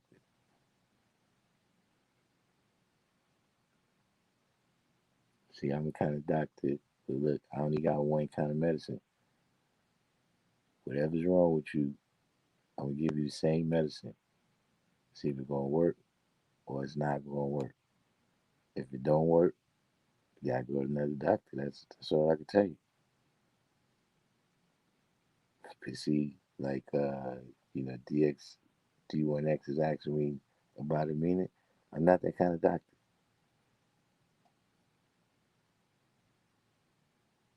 All I can tell you is the same thing.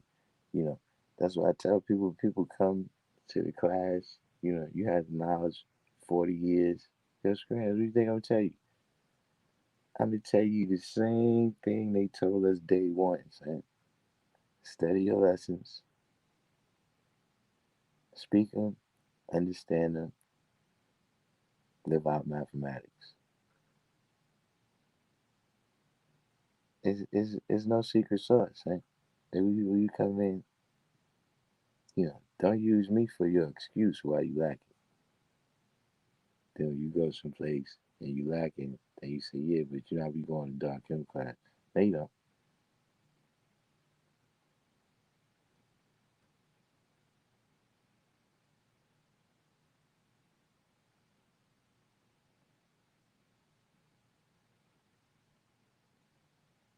But one of the dumbest things that I hear people saying, and people often say it in that same type of sentence, where they talking about, you know, uh, brothers just trying to control brothers, and you know, uh, when people say, uh, even a parrot could quote 120.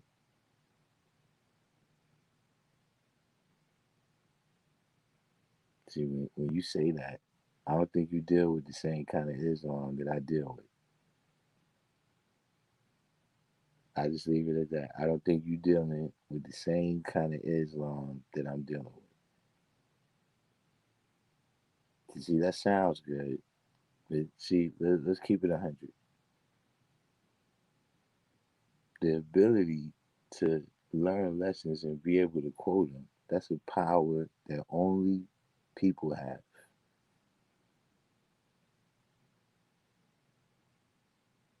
In all the history of Islam,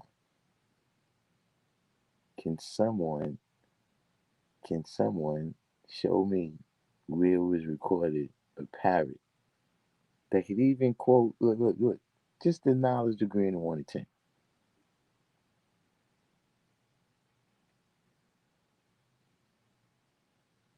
Show me a parrot that could quote just the knowledge degree in 1 to 10. Just look, if you out there, if you have this evidence, that's the link right there. You come on, share your screen, show me a parrot that could build on 120 lessons right now.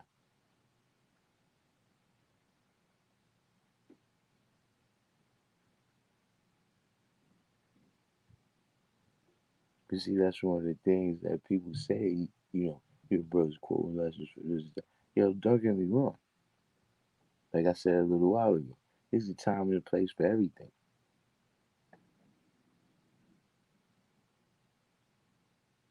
If you've been doing this 20 years, 30 years, 40 years, 50 years, now when you come around brothers, man, y'all shouldn't be, spending hours upon hours going through, what this degree saying, what that degree say.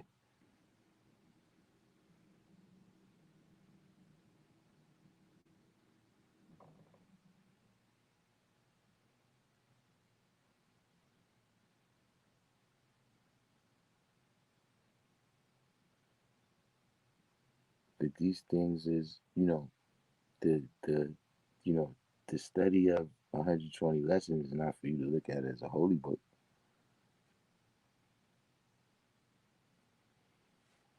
It's for you to use it as a tool to learn how to draw things up mathematically.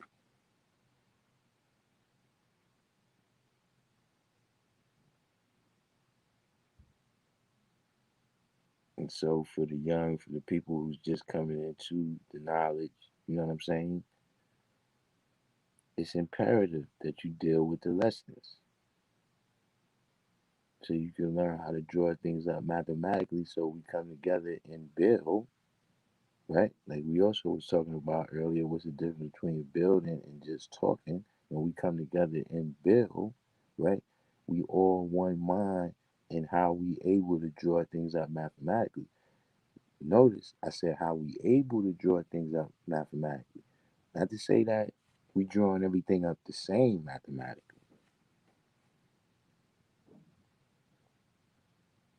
but after you draw it up, right? I'm supposed to say, I never looked at it like that before, right? But I see what you're saying.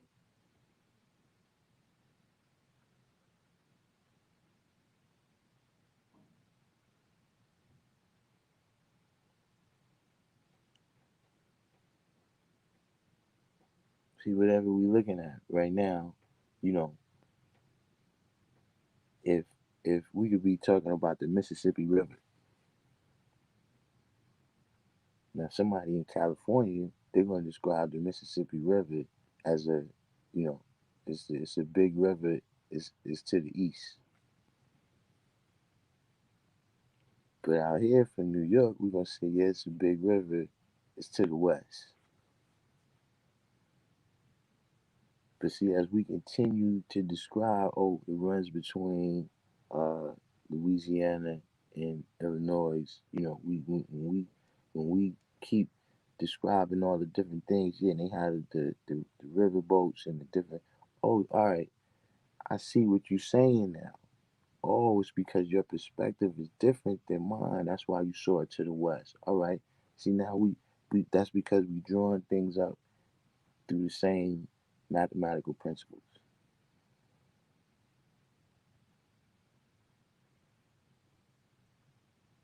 That's why we deal with 120. But see, if you go somewhere else, right, you know, where, we haven't been building, we haven't been walking and talking amongst each other. All of that's a part of it too. Just the walking and talking amongst each other, knowing, your brothers knowing your sisters, right? But you've been walking and talking, you know, amongst people talking about binary planets or something, binary, solar systems, whatever it is.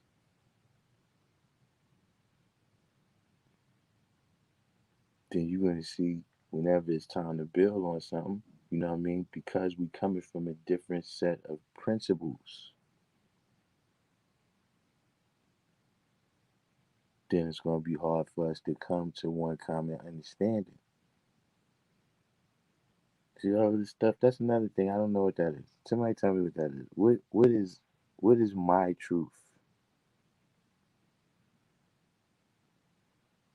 Like I hear people saying, uh, you know, uh, people talking about, I have to tell my truth. What the hell is that? As soon as somebody tell me that, as soon as somebody say that, I think, oh, you about to lie. What you about to tell me is a lie. What you mean your truth? The truth is the truth. What do you mean your truth? So wait, you got you. Now think about this. You come in the room, you know what I'm saying? You left $500 on the table. You left $500 on the table.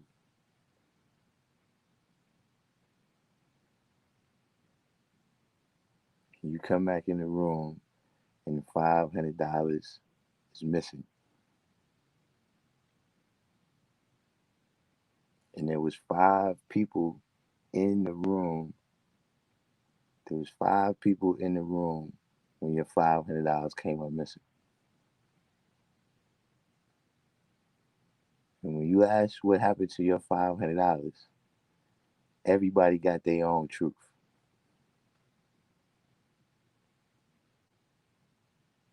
Now, what are you going to think in that situation? Like you had the $500 on the table, was on the table, plain sight of everyone there. When you say, "Yo, what happened to my $500?" Everybody has their own truth. Now, maybe it's me. Maybe I've, you know, had such a misguided background that I'm warped out here. But if that happened to you, what would you think?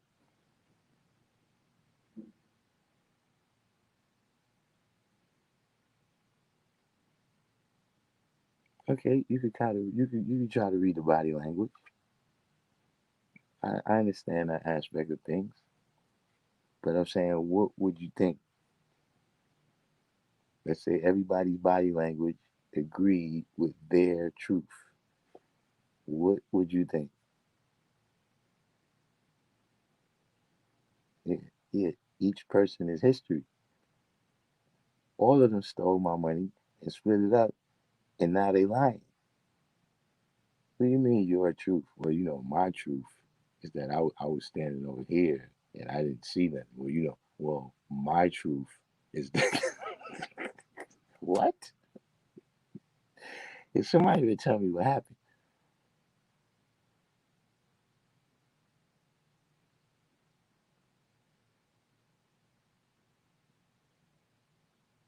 shouldn't somebody say that? That's first you gonna tell your truth. What's that?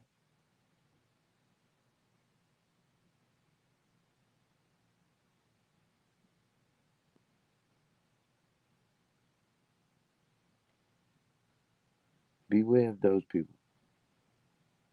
I don't know. Maybe they good people.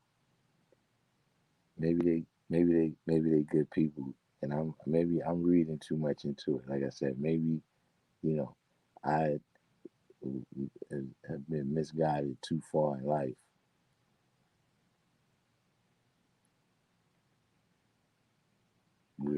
I'm under the impression, man, that is one truth.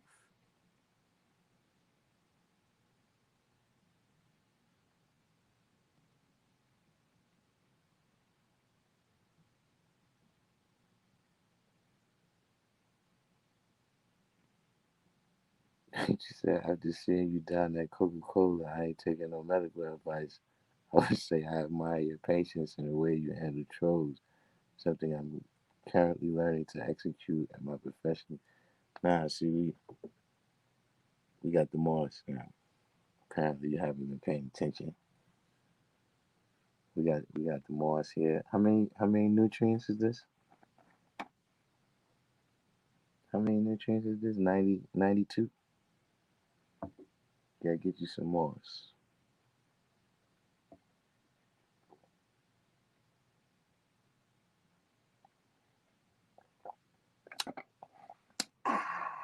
Deer Park, that's good water.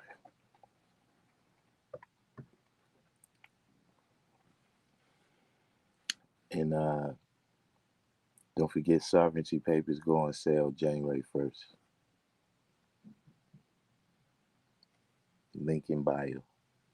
Link in the what you call it? Description box.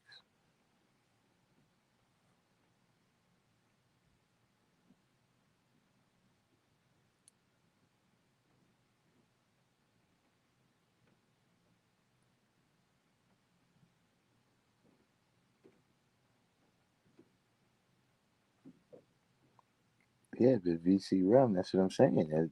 That's what's gonna happen. If I come in the room and my $500 on the table, and I come in and everybody's telling their own truth, I'm be listen. All of y'all are lying.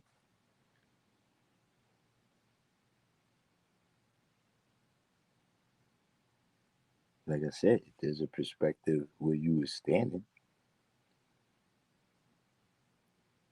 there may be things about a person, there might be things about a place, there might be a thing about a situation that different people have knowledge and they know to be true. Meaning, we could be talking about a person. That person right there, and they say, yo, that person work, well, yeah, I ain't never been to their job before. I don't know where they work. I don't know that about them. So when I tell you the truth, that's not going to be part of what I tell you because I don't know that part. But that don't make it my truth. Whatever I tell you is the part that I know should still match up with the part that other people know.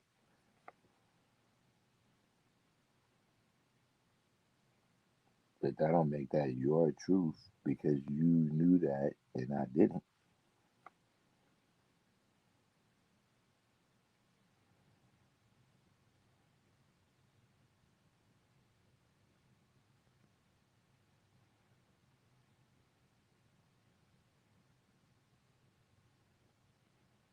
Yeah, you know,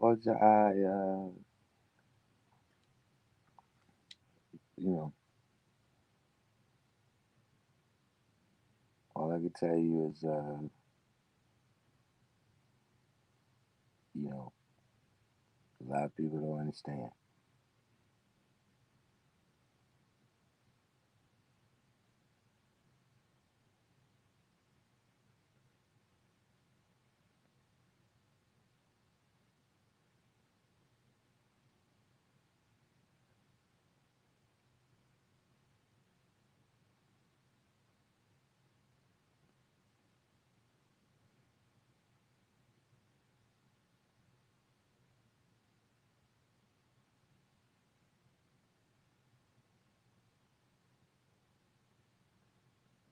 being,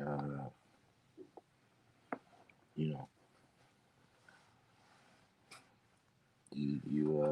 I mean, at least for me, which, I had some times, I had a couple times even on here where, I kind of lost my patience,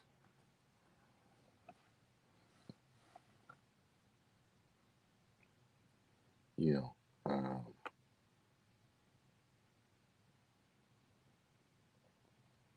I think, I lose my patience more, uh, if the person just don't understand, that's one thing.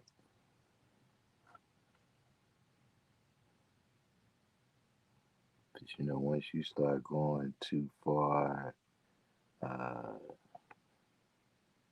you know, to where I really think you need to be stopped.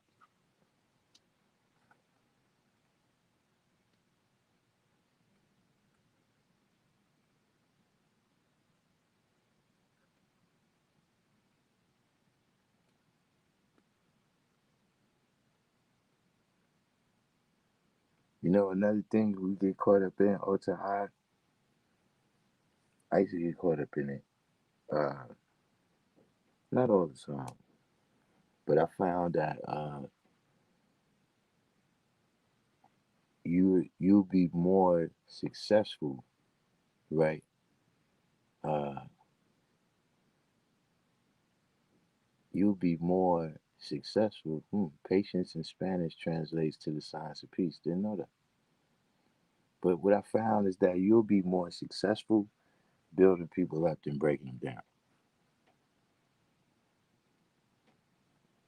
You know what I'm saying? And what I mean by that is that, a lot of times, we get into a conversation, right? And we attacking the brother for eating pig, and we attacking the brother for believing in Jesus, and we attacking Jesus, and we attacking Christianity, and you know, we attacking all these parts of culture that the person might practice. You understand what I'm saying? Instead of building them up. You know what I'm saying? Like we spend time, showing them all the inconsistencies and the things they dealing with. You know what I mean? And then so now the person becomes defensive, and then now the current becomes cold. Maybe not in terms of y'all arguing, but in terms of the person being able to accept what you're saying. You know what I'm saying? As opposed to if you give them certain knowledge, you know what I'm saying? If you give them certain knowledge to think about, right, while they come to their own realization, really. You understand what I'm saying?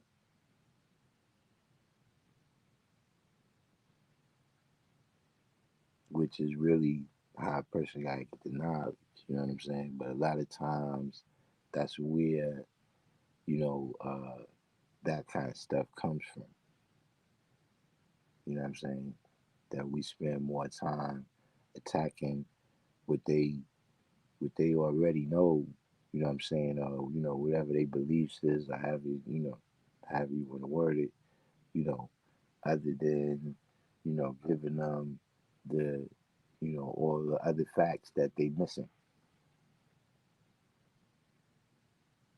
So then at the end, what you leave, even that, you bomb the person and you destroy Christianity, but then you leave them open, you know, for some of the charlatans.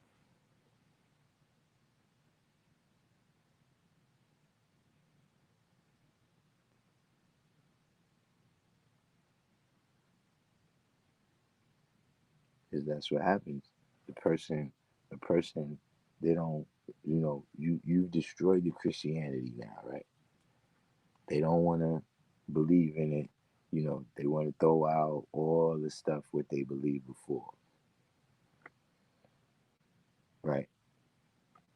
Person want to throw out all the stuff they believed before, but now they don't know what to believe. They don't know what to know now. You've destroyed everything that they thought they knew. So what happens is they run into a charismatic individual. You understand what I'm saying? Who is speaking things that okay, boom, all right, that resonated a little bit.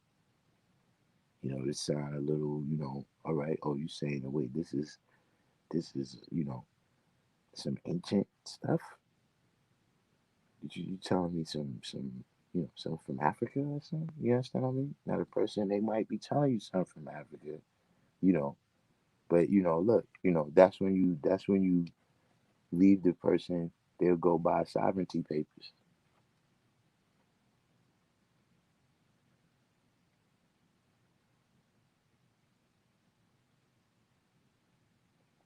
because now you just destroyed everything they knew about Christianity. This and then somebody comes, yo, look, now this some black stuff right here, yo. This goes to this right here, boo, boo, boo. Yeah, no doubt, yeah, $500, man, 500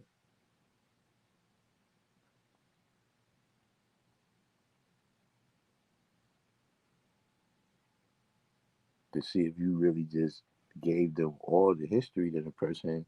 If you gave them the history, right, and then showed them how to, uh, you know, weigh and judge the thing for themselves, you know, you started showing them, you know, it's not just that I'm telling you this is not true. Look, these books right here, you can research, yo, this right here tells you about the science of all that stuff.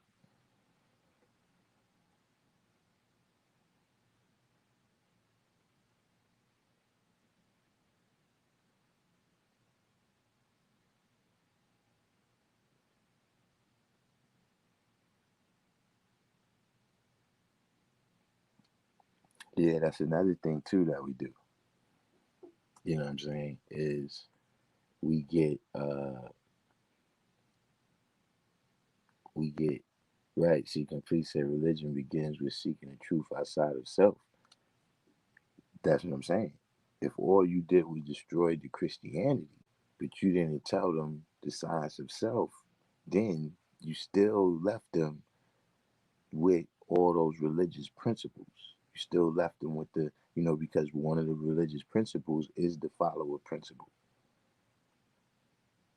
You know what I mean? To be a follower of Christ, a follower of the religion, a follower of the Pope, a follower. You understand what I'm saying?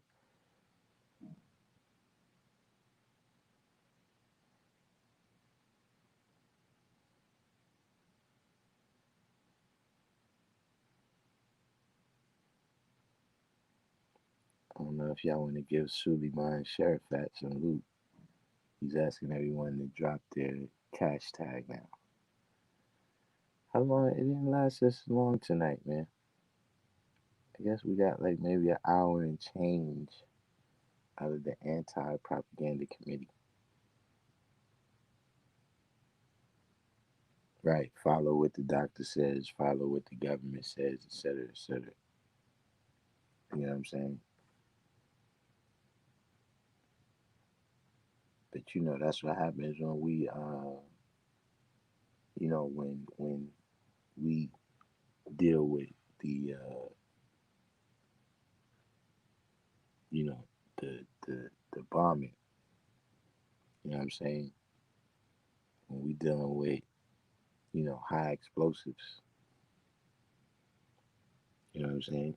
Especially once you really get to the level, like, see, when you young, you doing all these things because that's what we do. We experiment with high explosives.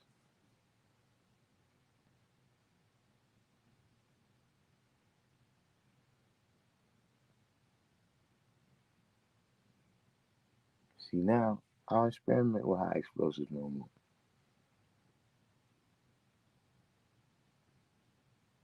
I'm high explosives.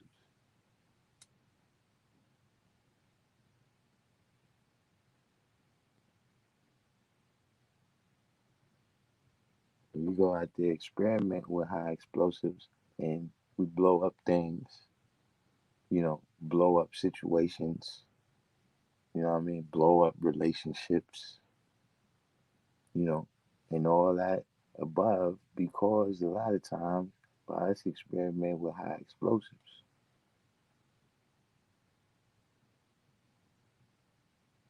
You know what I'm saying? When my when my family is first asking me about, what is this stuff, right? What are these lessons? You know, what's that stuff you over there reading? Yo, you some kind of Muslim now? Why you stop being picked? Why you don't eat pork no more? See, I'm going right in. I'm bombing. I'm bombing. All I did is took it longer for them to understand what the change was really about that I was making.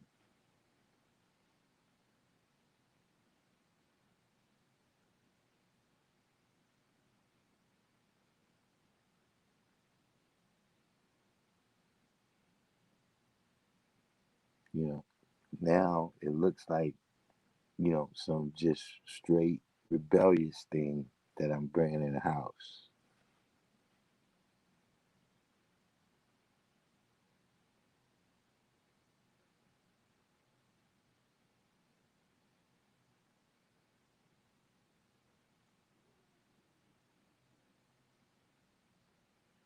See, over time, they started seeing that this science was pulling me back. You know what I'm saying? From going over the deep end,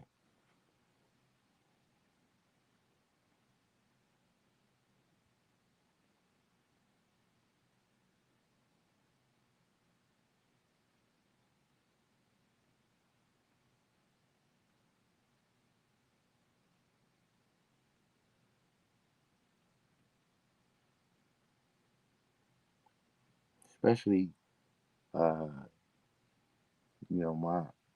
my grandmother used to come to the school.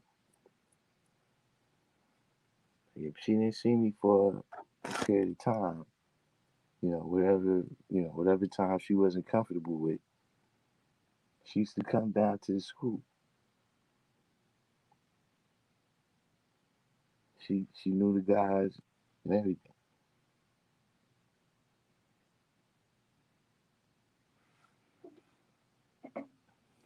Spark up my wood over here. You know how this goes.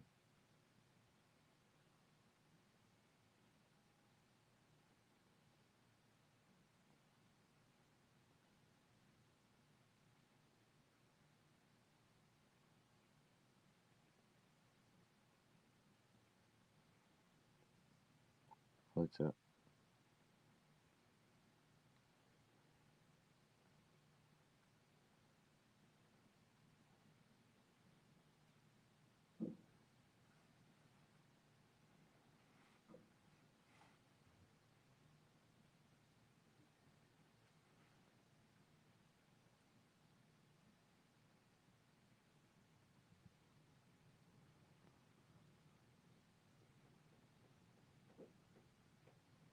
You just said I'm feeling the cancer awareness.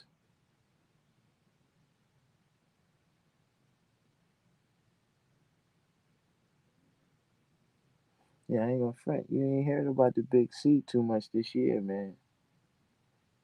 Like, since the pandemic, man. You don't even hear a lot about the big C. All that kind of stuff is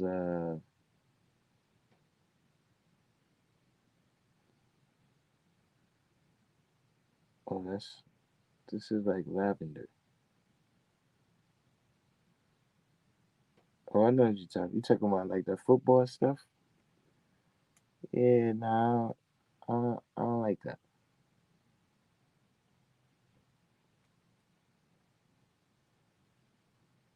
It's just something about seeing football in pink that I just don't.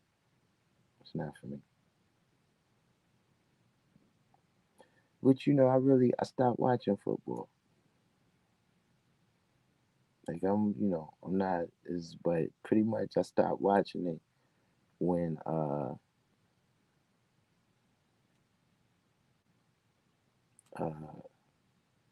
when what's his name? Kaepernick. When Kaepernick was going through what he was going through, I stopped watching it. And then it was like when I stopped watching it, I realized that I didn't really miss it,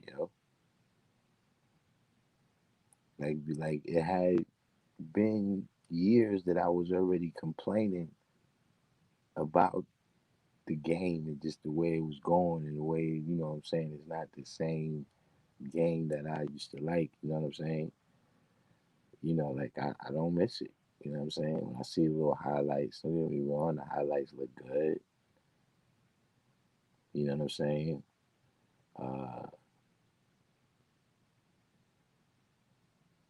but it was already getting kind of pansy, yo.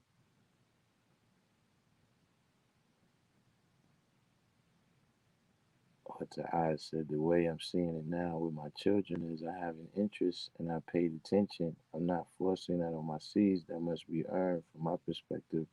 My two young ones must seek it. I'm not force feeding no one. I mean, that's the deal.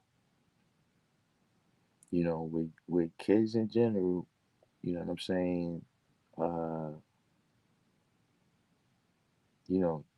there's things.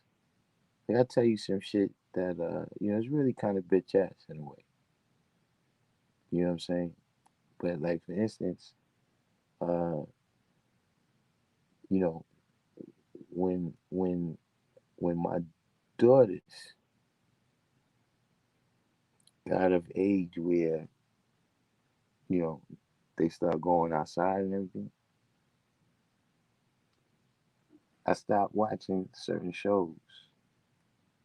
They used to see me watching shows with say like serial killers or something like that. But then when my daughter started being like in another state in college, I can't watch the kind of stuff no more. You know what I'm saying? So they people that you care a lot about they outcome. You know what I'm saying? Not just their well being. Like other people, it's like yeah, you know, whatever he do is what he do. You know what I'm saying? But with them in general, uh,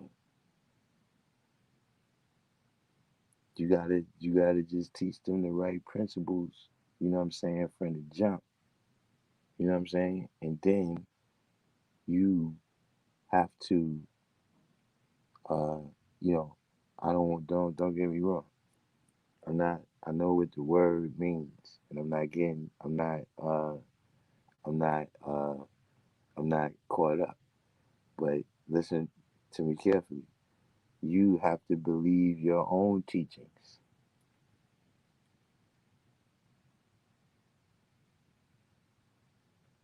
meaning the teachings of supreme mathematics, supreme alphabet, the principles that you taught them about how to deal with supreme science, high science, how to deal with city science, how to deal with the devil, etc., etc. You know, you have to trust, in the truth that you taught.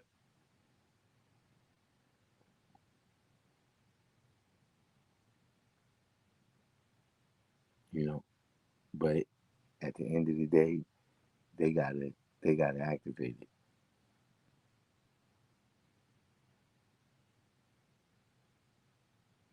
You know what I'm saying? So like I said, it's the same thing, with the knowledge as it is with uh the the just the regular city signs of going outside. When they go outside and they cross the street, you know, you got to be confident that you taught them the proper signs of crossing the street.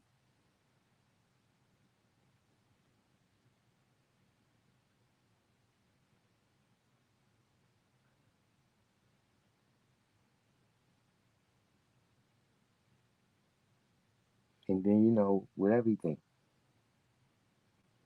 you know, you gotta give it time to grow. You know what I'm saying? Meaning that sometimes, you know, uh, you can over cultivate. You know what I'm saying? Meaning like if you growing crops, you know what I'm saying? Like I grow fruits and vegetables. You know what I'm saying? If you over cultivate, you put too much fertilizer stuff. You put too much water. Boom. Brother just said drown it in wisdom. You know what I'm saying? You put too much water on the plants. You know what I'm saying? You could overdo it. Sometimes you got to step back and let nature do its thing. You know what I'm saying?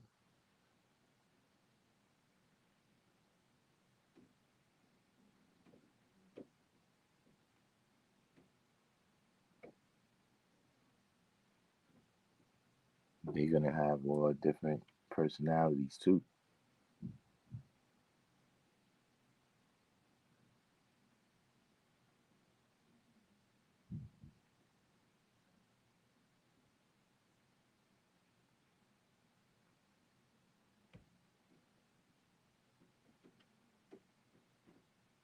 And then it's another level too of monkey see, monkey do.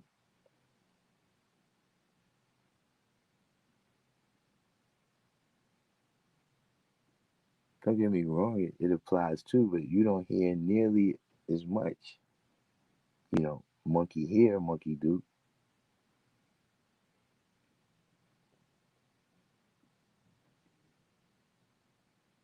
Not even that much do you hear, monkey say, monkey see, monkey do. So, saying, uh, you know, it's also a matter of being, uh, you know, uh, you also got to be confident that you was doing your duty and that they seen that example. You know what I'm saying? Meaning, like, other things can happen, you know what I'm saying, where they get a little bit caught up. But, a lot of people, you see, like, look, I seen Tiger Woods, you know, this is like a little side note, but I seen Tiger Woods is, him and his son is about to enter a father and son tournament.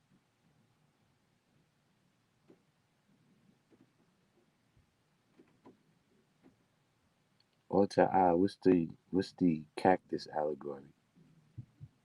I don't think I know this one. You know what I'm saying? But from him seeing that, you seen the same thing with Kobe and his daughter. You know what I'm saying?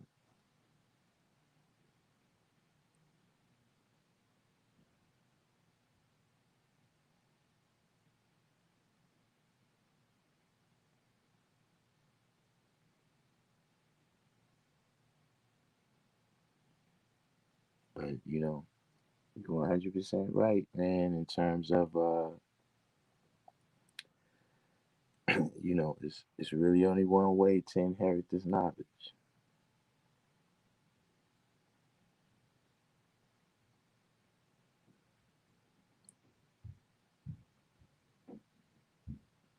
She said where a person was gifted a cactus, said person watered religiously, and then they killed the cactus.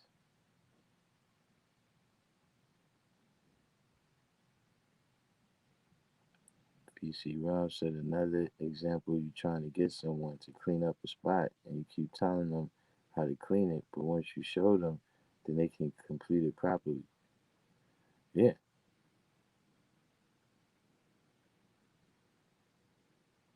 So, all of those things go into, dealing with them. Let me tell you another thing too.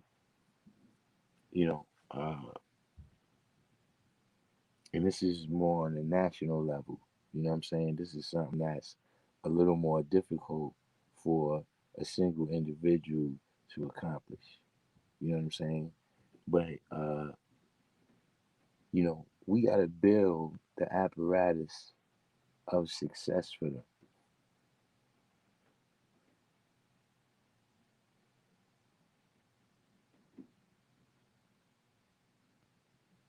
You know what I'm saying?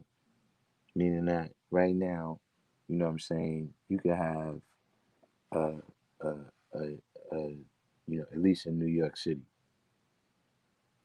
you can have a child that's born in the Jewish world and they walking around on the street and everything, but they're in the Jewish world. Like the same way you see them, and you like, yo, look at them clothes they got on, man. Yo, why they walking like that? Where they going? They looking at you saying the same thing because they not a part of your. Where they, yo, them people, where they going? Where they come from? Yo, why they be? Yo, how come on Saturday you don't ever see them going to church? They have no idea what you're dealing with, except whatever they hear, you know, from their people. Because you could be born in a Jewish hospital. You could go to Jewish school all the way from preschool, you know what I'm saying, all the way to, 12th grade. You get out of 12th grade, you could go to yeshiva, the yeshiva university and all that, you know, and you could graduate from there, and go to, uh, work at Maimonides Hospital, or you could work at a Jewish law firm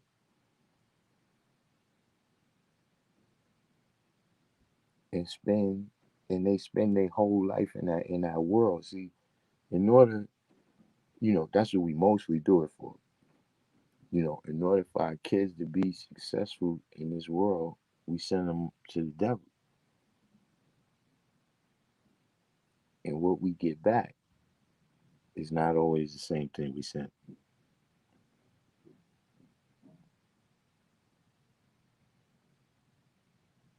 Because remember, when they get in there, they getting at least two educations. Some of them get more than that. But we send them there really to get one education. But see, remember, just from the rip, from day one that they go in there, they learning the school, right?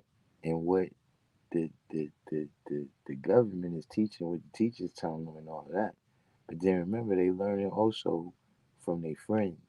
They learning from the other kids. And what they learn from the other kids a lot of times is more than what they learn from the government.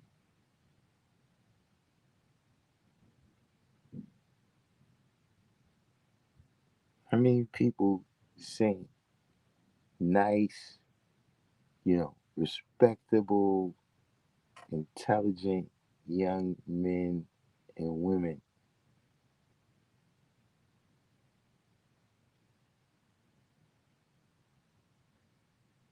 and got back thieves, murderers, you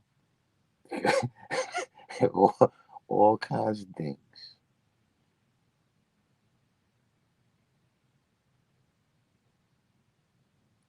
You said they ain't trying to work nowhere, they just own their own business off the rip. But I'm saying, look, even with that, we have to build the apparatus to where, okay, you want to get that business, you know what I'm saying? Okay, this company over here, you know what I'm saying? These people, they're gonna front you your first merchandise. Other people got that.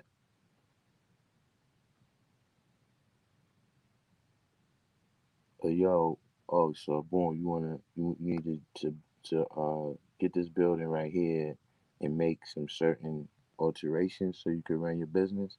I talk to that person over there. They're gonna hook you up with a loan so you can do all that. I'm saying no matter what it is, right? We have to send them amongst the colored man, right? In order to achieve success. And sometimes when they get over there and they see that success, right? They putting in all this work to get the success. Now, if their mindset is not right, and when I say not right, I don't mean because you ain't teaching them, just the stage of their life, the things that they seeing at that age. You know what I'm saying? Uh, you know, they become caught up in that world. That's what they become attracted to. That's what they start to, they want to, that's the example that they want to, live out now. because it looks like a better life. You know what I'm saying? It looks like something that they hard work that you sent them there all the time is going to pay off better over there because we don't have the apparatus, you know what I'm saying, to make people successful. You said, what's holding like minded people from this? Um, really, is and this is about to sound a little bit stupid. You know, at least I know what I'm saying is about to sound a little bit stupid though. That's the key. That's the key. Uh, what's holding us back from building the apparatus of success is that we haven't built the apparatus of success. So, like you say here, even when like-minded people come together and make a decision, now do they have the resources to bring that decision all the way to the understanding? You know what I'm saying? So we can look back, right, on different people, and I'm not saying this to condemn them. I'm saying just as a lesson that we learning from things that our brothers and sisters did before. You know what I'm saying? We could learn from it. You know what I'm saying? But if you got Marcus Garvey, for instance, he was somebody who, I'm saying, he was building the apparatus of success in his way, but because there was nobody really there to help him, there was no other apparatus there. That's what when they deal with all the different types of inequality, you know what I'm saying? A person could come here, you could come here from Sicily, but there's an apparatus there for you to go from being that immigrant to just joining, white America and being successful, you know what I'm saying, in whatever ways, even if it's not in this generation.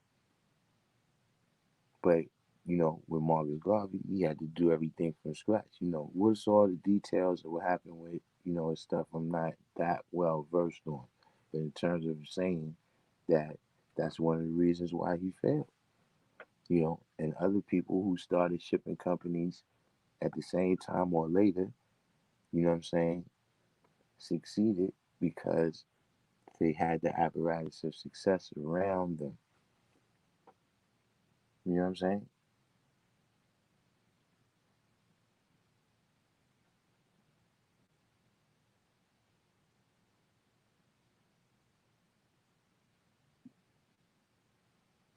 You said Marcus Garvey got by the first black FBI agent. Get out of here! I didn't know that. Hmm. What he did? He infiltrated. Gotta watch them cats. You know what I'm saying? But I'm saying it was other people too over the time. Like, see, that's one reason um Elijah Muhammad was successful. You know what I'm saying? Was because he had an apparatus for success. You know, it wasn't all that complex. You know what I'm saying? But in terms of building the type of things, you know what I'm saying? Just at the foundational level, you know what I'm saying? Of having an apparatus for people to be successful. You know what I'm saying? To get off drugs, to, you know, stop doing destructive things in the neighborhood. Now there wasn't that much for you, like if you a physicist, like you've been to, college, you got a master's degree in physics, doctors in physics. Uh, they might. I don't know everything about the Muslims. You know what I'm saying? But they don't. Uh, they don't have the science labs, the resources, the access to all the different, experimental materials that you might need in order to, excel at the top level.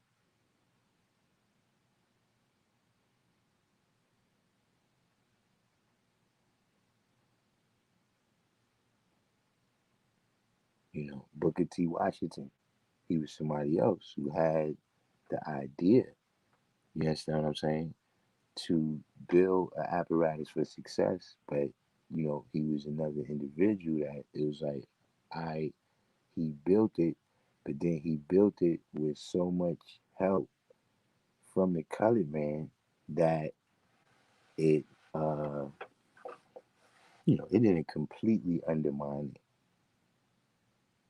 You know what I'm saying? But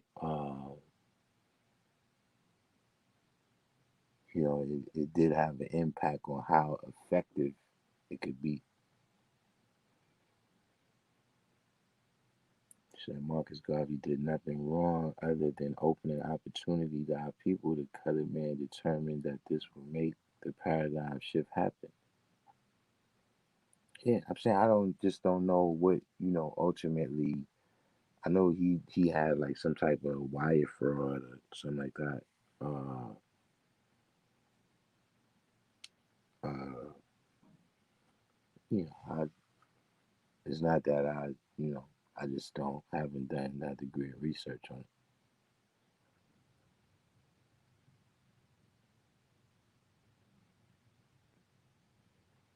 Ultimately he did make the paradigm shift.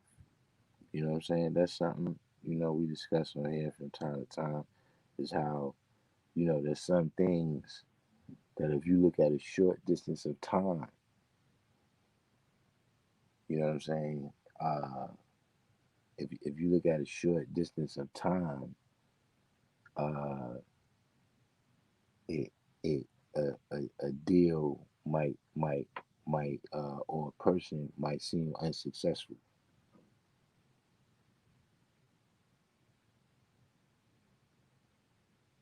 You know what I'm saying? But then, 10 years from now, looking back, you're like, oh snap,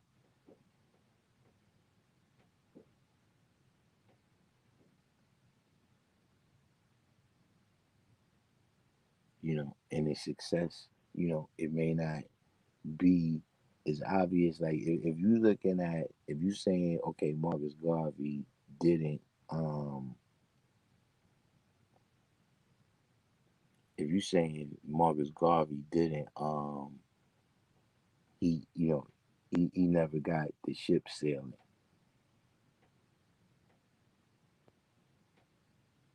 So in that way, you know, he failed at that. But in terms of galvanizing all of us that came after him, you know what I'm saying, with the ideas, planting the first seeds, even uh, you know, a lot of the traditions that we come from now, you know what I'm saying? I'm talking about Elijah Muhammad, Noble Drew Ali, etc., etc. You know what I'm saying? Him him, planting seeds amongst all them people of what ended up coming about.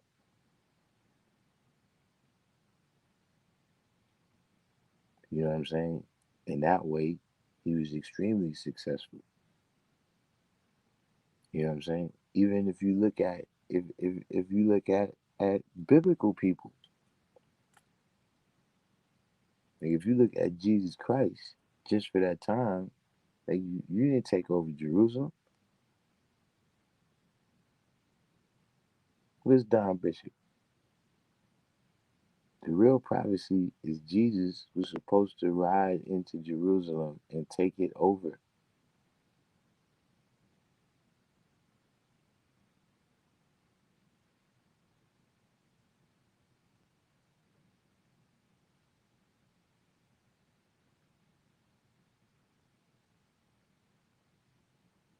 but he got himself killed. I'm saying according to the story, we're not. I know if Alfonso Brown, if you out there, don't start. But he got himself killed. You're supposed to be taking over the Holy Land.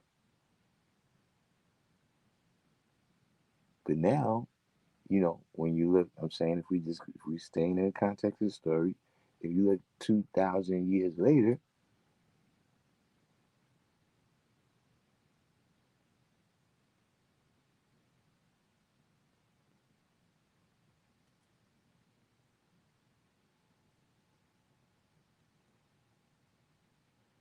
since you're bringing up early 20th century, I wonder what happened with the wealth of the original people of North America in current times that made they loot in the early 1900s. Um, well, a couple of things. Um, the Depression happened. You know what I'm saying? So you had lots of people that get caught up in that. Another thing that happened was the corporatization of America. You know what I'm saying? Like for instance, you mentioned right here Madam CJ Walker, right? I don't know in particular what is the story of her particular business. You know what I'm saying? But I'm saying that did you see the Chris Rock movie? Was I think it was Good Hair or something? It was something about hair.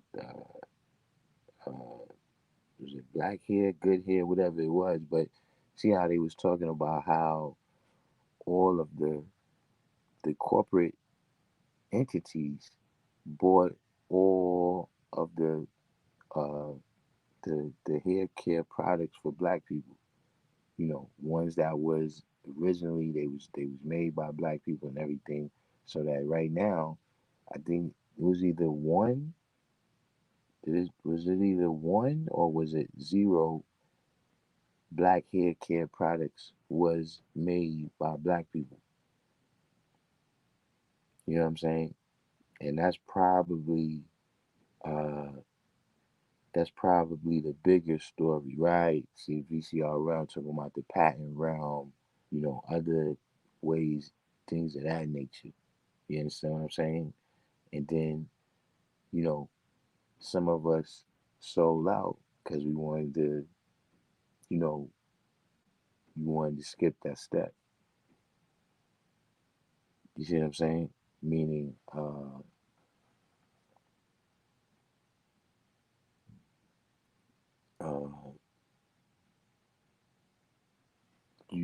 you wanted to, you know, rub elbows in mainstream society.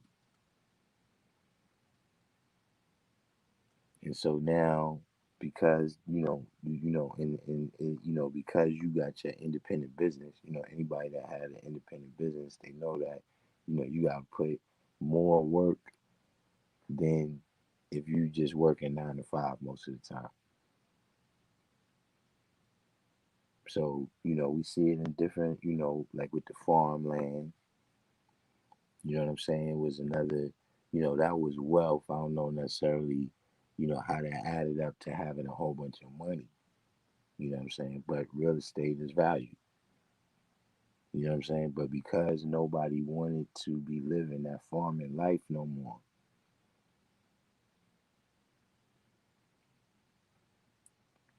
everybody sold their land, moved to the city, got a job in the factory. So, and then what happens is that money, it don't last 2 or 3 generations. You know what I mean? So like we said, or you say, we talking about the early 1900s. So we talking like 3, 4 generations now. You know what I'm saying? Five even. You know what I'm saying? So, uh, and also the, the wealth of knowledge. You know what I mean? The wealth of knowledge of, you know, um, the financial literacy. On what do you do if you inherit this business. Like somebody mentioned the other day, Sylvia's restaurant over in Harlem, they like on the third or fourth generation,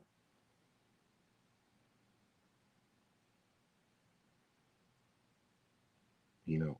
Or we looking at Trump right now. See how everything that he's been in, he's groomed, he's groomed his children. When he was in real estate, he groomed them to deal with real estate. When he was in TV, he groomed them to build in TV. When he was in uh, politics, he groomed them to be in politics. So now if something happens to them tomorrow, they can take right over all of them worlds.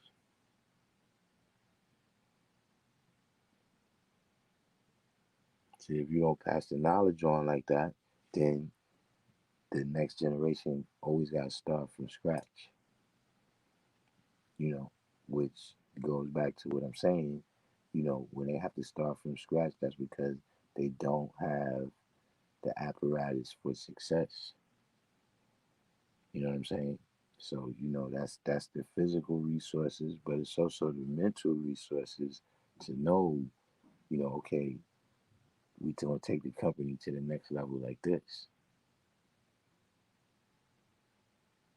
Like Henry Ford, he been gone, but different people in the family come in and they keep the business going because they know the science, how this is the in and out of the car business.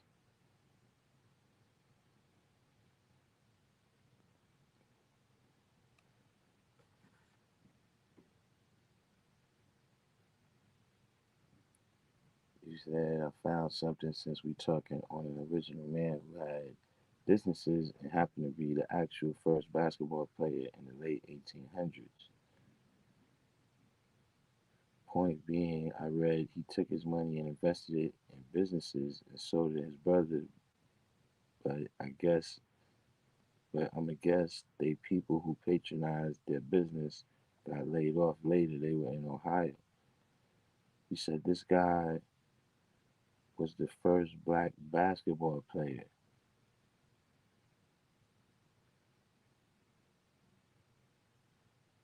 Was he a big time coach too? Because I know there's a dude that he actually like invented modern basketball that kind of fits this description, but I don't recall him being a business owner, business investor. But he kind of invented the fast break. Like that was Red Auerbach. That was kind of what he. That was how they won all them championships.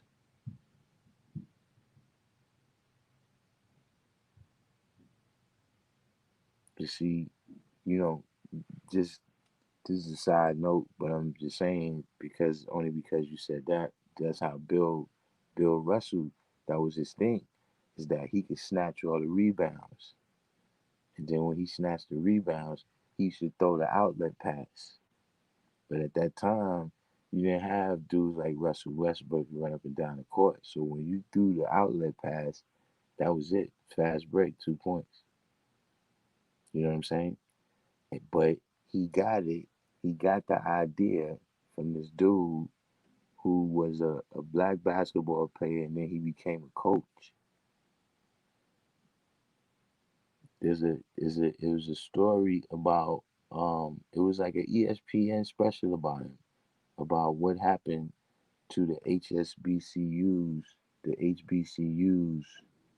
uh in terms of sports. And it's kind of the same story we was talking about where, you know, once the big colleges started recruiting the black players, you know what I'm saying? That took a lot of the fortune away from the HBCUs, and we see how much money. Uh, Nah, this dude is not Bill Russell I'm talking about. Oh, baseball player. All right. Yeah, now baseball is now we you know I watch the Yankees, but I'm not.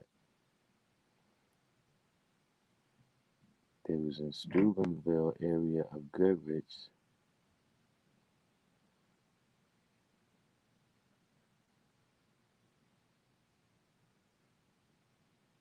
Hmm.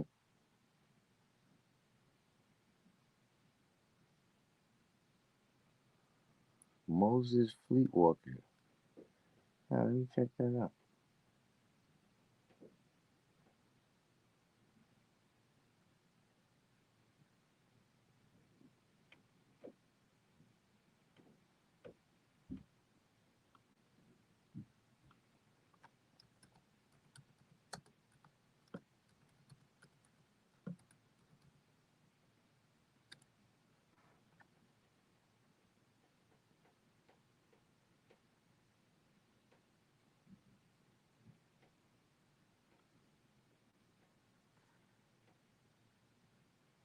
In 1891, he received a patent for an artillery shell that would explode only at its target.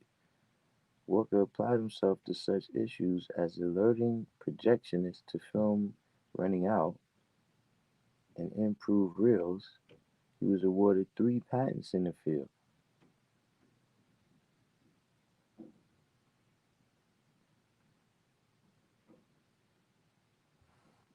Hmm. Yeah, man, this guy before.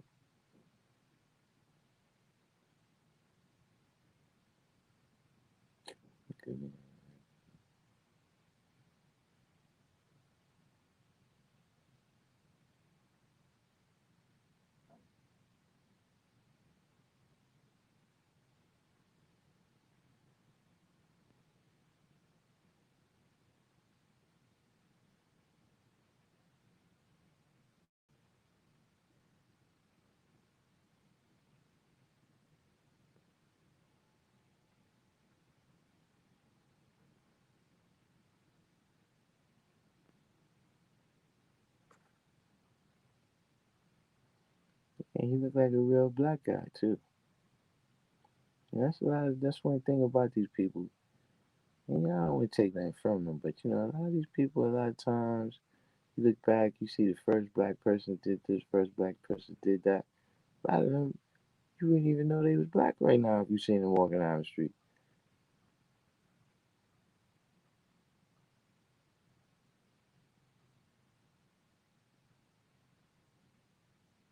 Mr. Walker became one of the first black physicians in Ohio,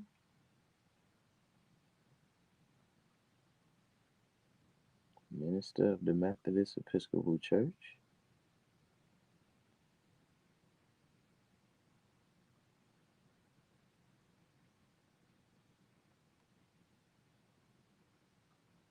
majored in philosophy at Old Berlin College,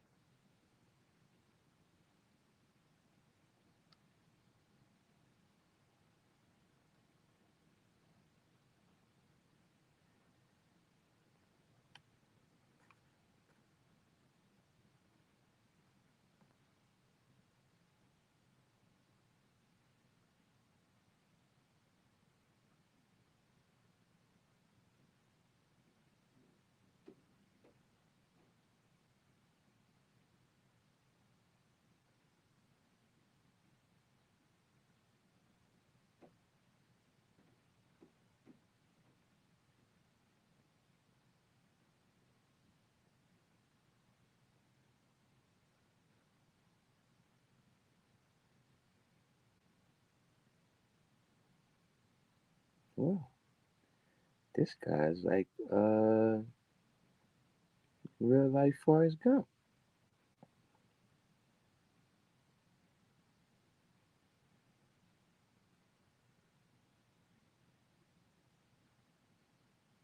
This guy's like a real life Forrest Gump, man.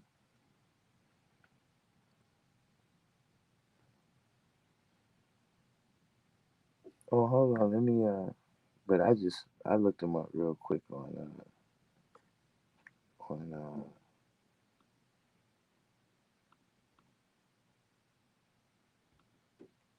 I looked him up real quick on Wikipedia.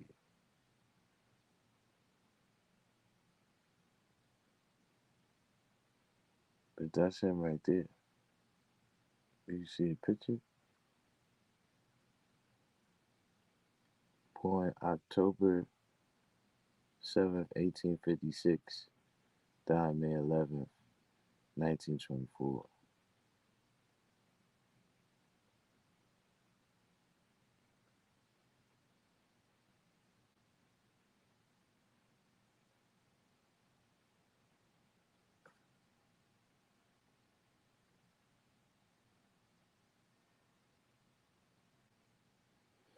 But yeah, these type of people like this, like you said, man, eventually, you know, especially his patent is from 1891.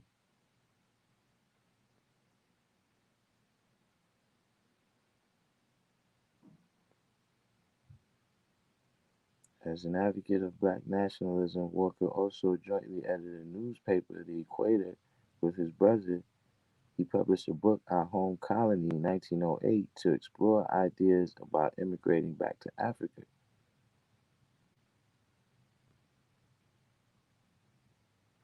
Hmm, gotta do some more in-depth research on this guy. He reminds me of my man Paul Robeson.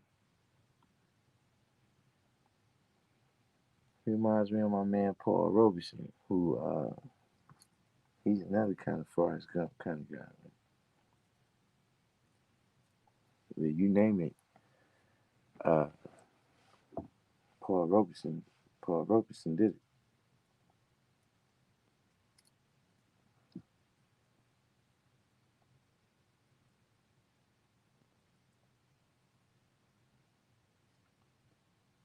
But yeah, since 1891,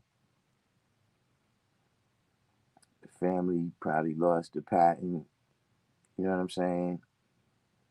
Then, like I said, he returned to the essence in 1924. So you got the Depression years. You know what I'm saying? And you have that's another thing that happened is that even before uh, Paul Robeson, oh, you gotta look up Paul Robeson, man. Paul Robeson is an actor, an opera singer, football player, baseball player, activist. He reminds me of this guy, man.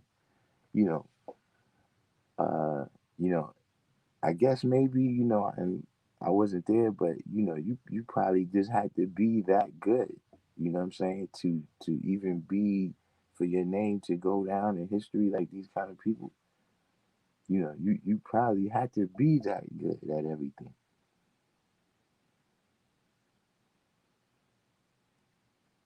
But another thing that would happen to some of these people, right, is uh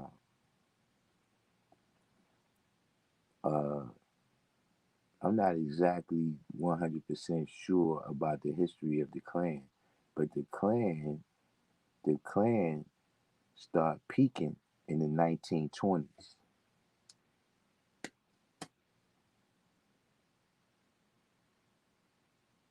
Like the Klan had a march on Washington in the 1920s,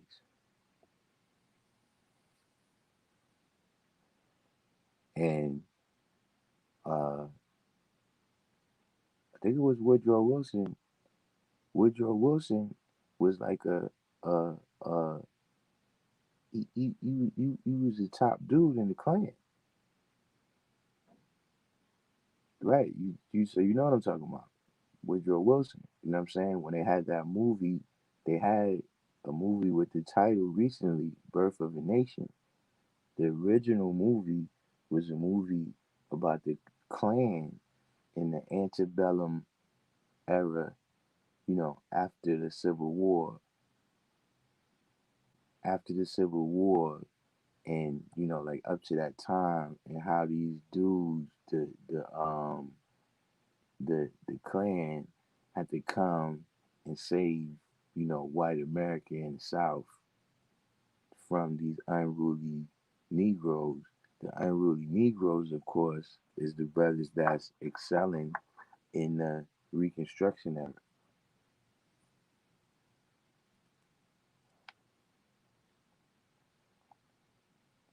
So I'm saying that kind of thing is also something that would have, chipped away at, certain brothers who, um, was successful in that era. You know,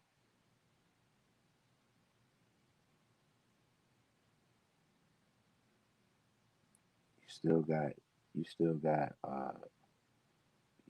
integration. You got lots of things that, happen to all that black wealth. You know what I'm saying? You know, brothers who probably had hotel chains, you know, restaurant chains, all type of stuff.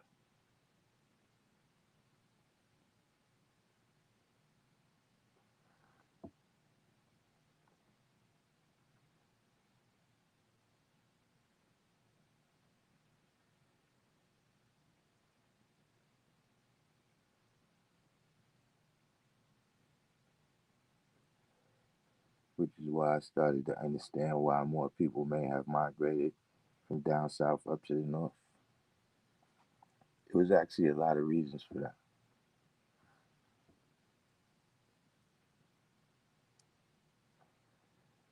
One is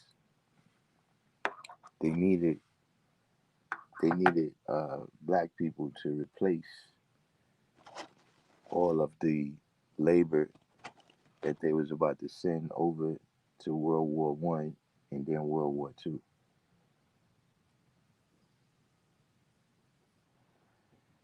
You know, another quiet as kept reason, right, is when they had the Great Depression, right, America exports a lot of food.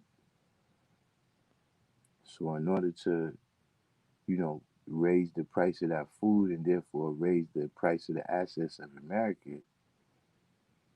they started restricting how much land a farmer could grow on. You know what I'm saying? They actually had a program where they paid farmers not to farm all of their land. And yeah, Woodrow Wilson is the Federal Reserve too. He didn't privatize it. Uh, the Fed has always been private, but yeah, he was the one that signed that into law. Um, but what I was saying is, so they started paying farmers not to farm on all their land.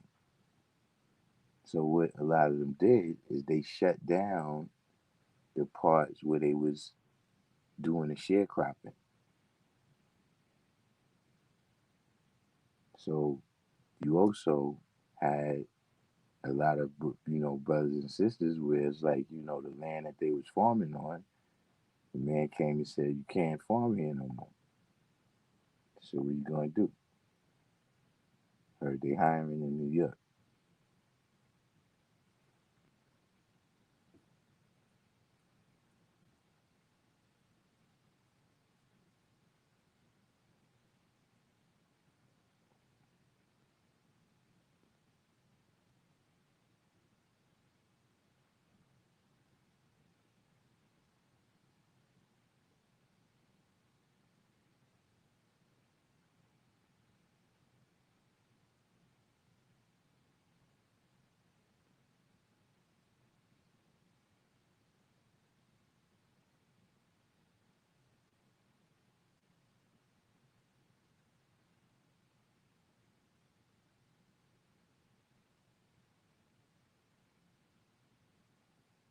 Your grandmother said she used to sharecrop.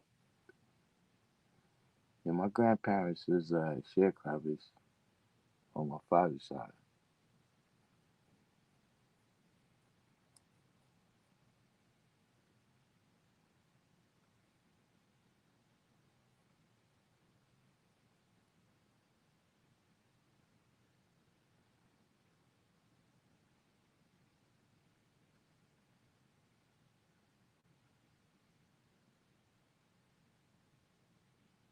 So that's one of the things I'll be saying too, man. Like when they start talking about reparations, and you have people. Yeah, I was watching the like they had like some congressional hearings or something on it. And one dude came up to, he said, "Well, I was born middle class and I grew up in the suburbs, so I don't think anyone should get reparations." Now look, I'm from the hood, so you know what I was thinking.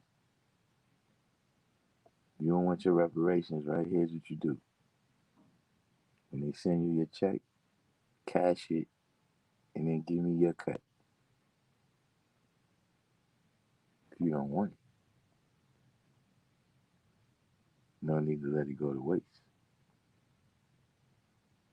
I'm saying all that to say that man, there's people that's still alive right now that were sharecroppers, man. There's parts in Florida where it's still sharecropping right now.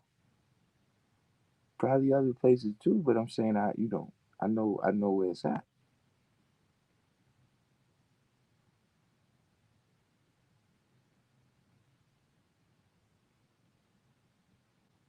She said her and her brother moved up from down south because they gave an ultimatum that either they pick up and leave or sundown they finish.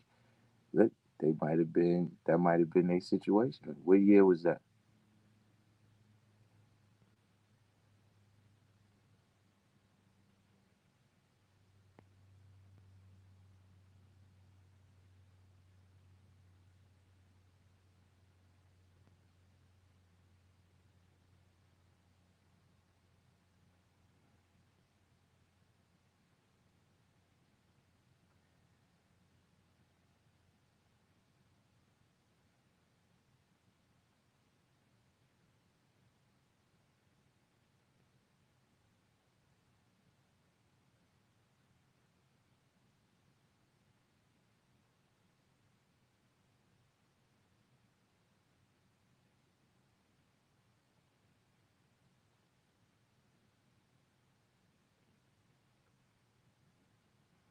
She was born in 1930s. So yeah, it's possible that she left because the farmers, whoever they used to work for, they told them to shut down. They start paying them not to farm on part of their land, and so they shut down a lot of the sharecropping parts. So see, like right now, how it's so much food that they make junk food out of it. That changed in the 70s.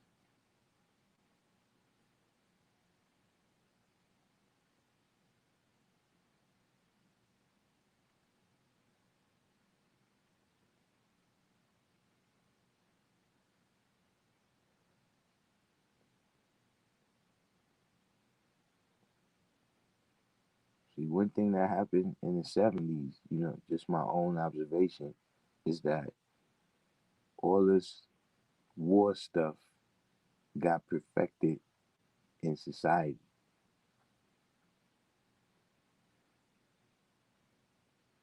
Like they found uses for everything. Like, all this junk food and all the stuff that we get, it comes from the the the war rations, from them learning how to preserve the food long enough for them to send it to Japan, send it to Europe, and have it stay, when the person eat it, in its uniform, all of them taste the same. They perfected that science there. But now the companies, they still want to make money. But the wars is over. World War I, World War II, Korea, Vietnam. So how we gonna, so a lot of this technology that they had, what I'm saying, all of a sudden starts, even if it might have already appeared, but it starts appearing more. You know what I'm saying? Like Agent Orange is what they call that stuff? The Roundup stuff. Monsanto used to make war munitions.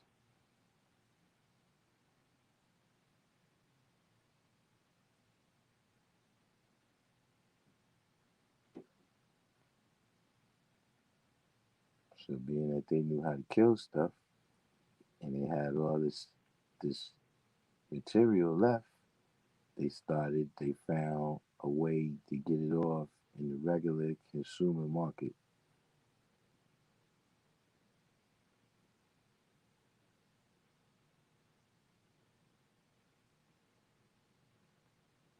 What is sharecropping? I be hearing this and that from white guild dudes.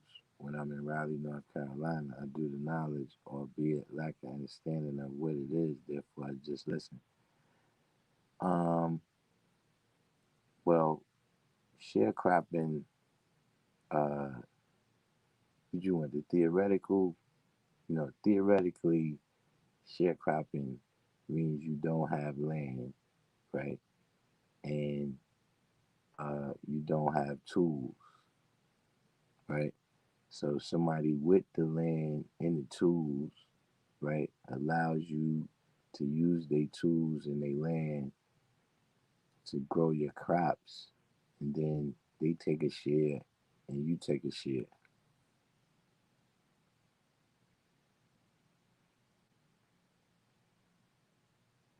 But that's not always the way it went down.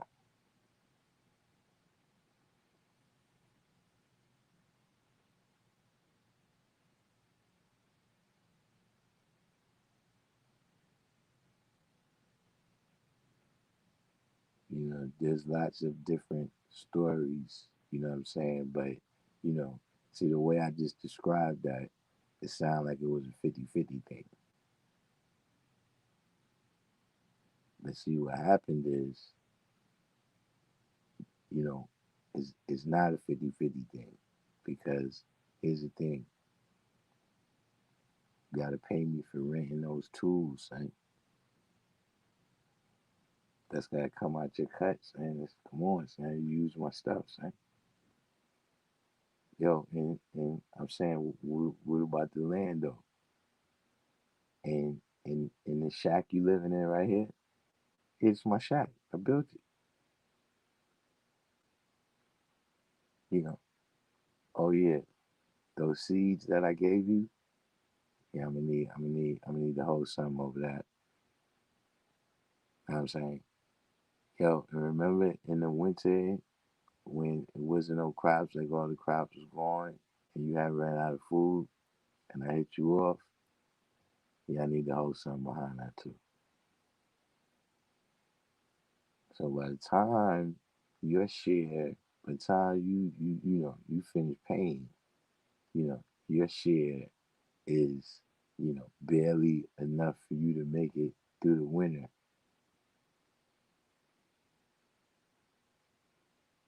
So now you got to rent yourself out to all other, somebody might be chopping trees over there, whatever it is,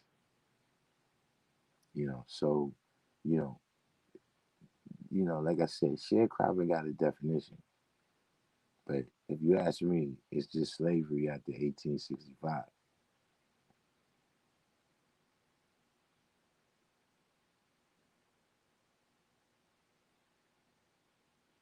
Like you got a little more freedom of motion in terms of you leaving off the plantation. But then, like you said, the terror of the Ku Klux Klan running around is still kind of containing you in. Yeah, at that point, New York, Chicago, LA, Philly, yeah, it all sounds like the. Listen, even places you look, Camden was the promised land back then. I don't know how many of y'all been to Camden. Newark, Newark was a shining city on the hill.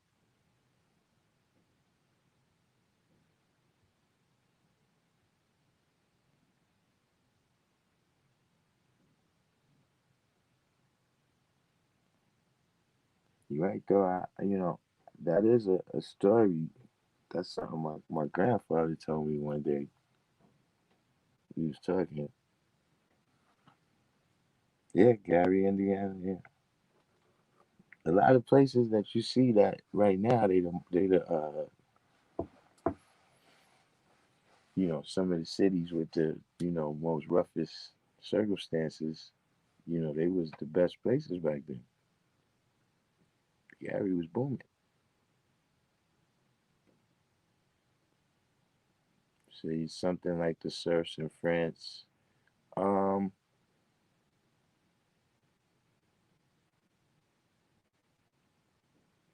I mean, yeah, you could say that. The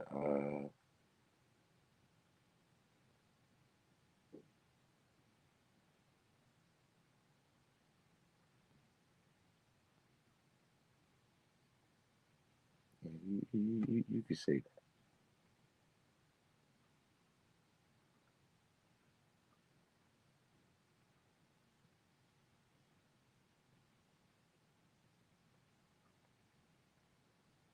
that. Yeah, I think what to me is the it is basically the same system.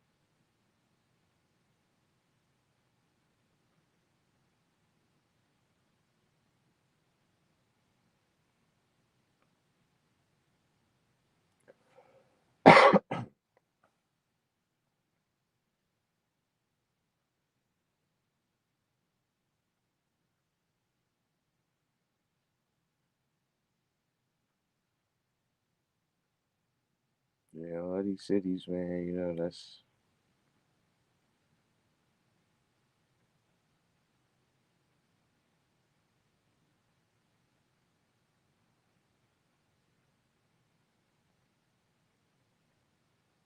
yeah. But see, all these cities, man, is where the dream died, man.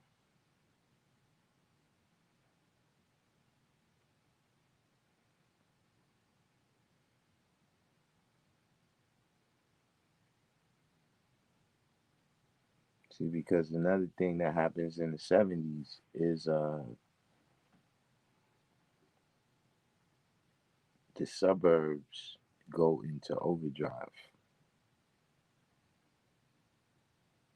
or I wouldn't say they go into overdrive, but it's like by the '70s, the suburbs is like well established.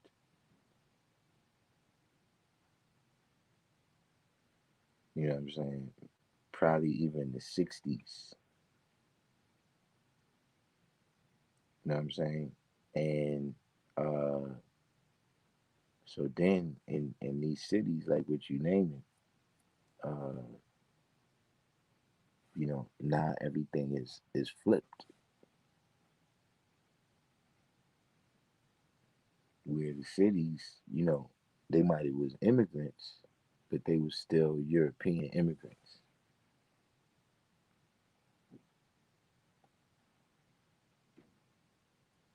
and they was a part of a manufacturing economy. See, by the '60s and '70s, America is a consumer economy. So all these factory jobs, they go someplace else where the stuff could be manufactured for cheaper. So now that you get all these corporate people pulling out, you know what I'm saying? All the people that work for them pulling out, then they start with I don't know if they two parts of one program or if they two different programs. But even before, you know, the '60s and '70s, but you start getting urban renewal and benign neglect.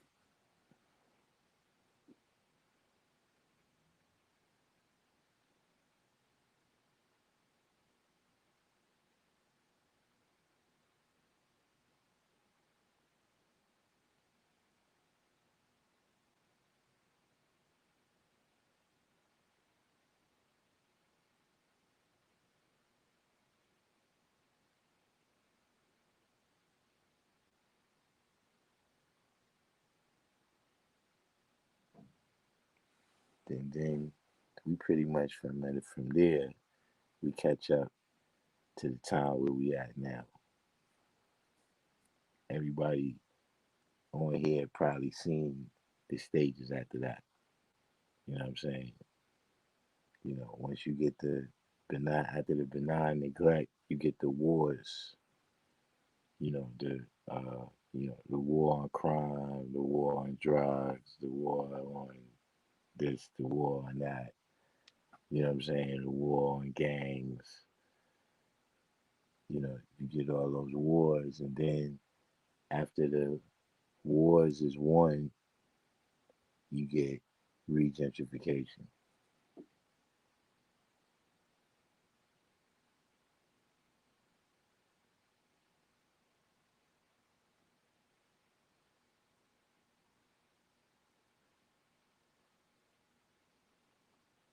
Yeah, they just mad about that now. Or to I said outsourcing intellectual property leads to copyright infringement on an international level.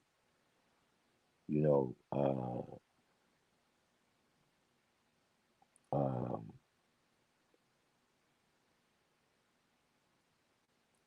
China, they sailed. Did you hear? Just read the story is hilarious. Uh, China completed their first aircraft carrier. It's been a minute now. It's been at least 5 years, but it might be even longer than that. And uh, the American military was tight because they was like, "Yo, son, they stole our plans." Like the the the Chinese bootleg the aircraft carrier. Shout out to the Chinese. Not saying we don't want to stereotype the Chinese as bootleggers.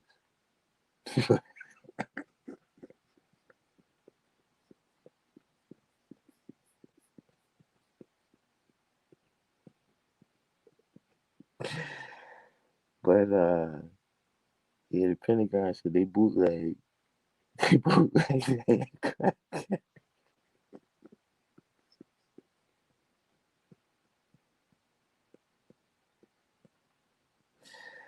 So yeah, there's that.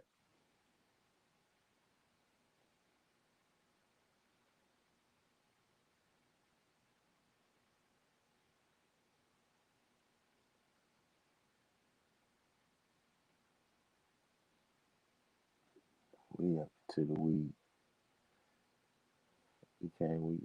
we rocked into the wee hours. You know what I'm saying? Get ready to hit the get ready to hit the bushes.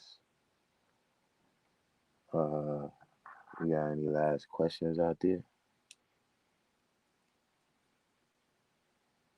before we wind it down and let tomorrow be a new day?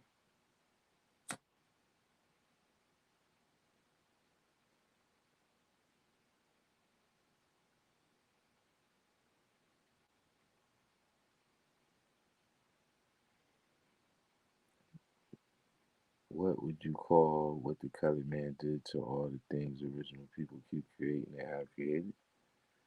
Um, I probably would say stole it.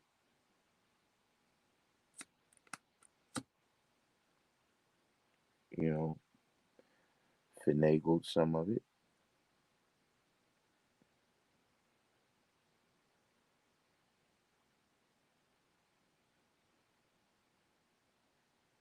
Our policies in regards to production ideally needs to be domestically handled.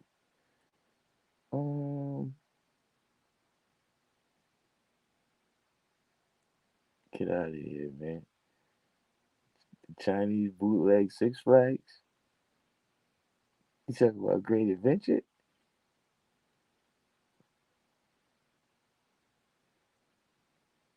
Ah man, Love said they air carrier looks like Noah's Ark 2040.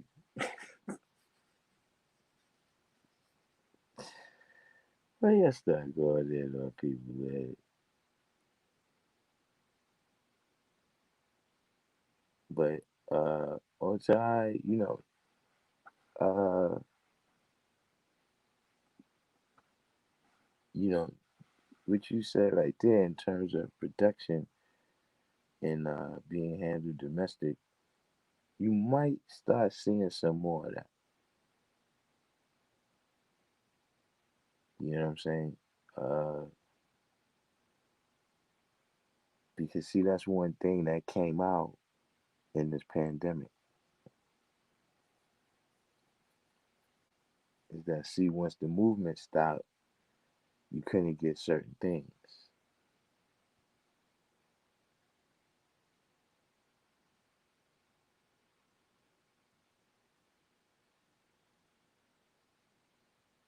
You know what I'm saying?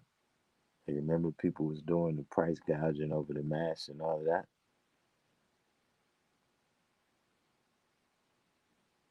Apple, yeah, I don't know about Apple. I think that ship already sailed.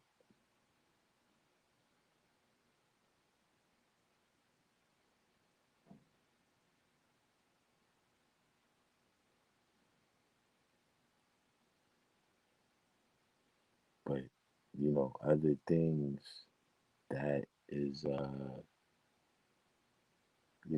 necessities.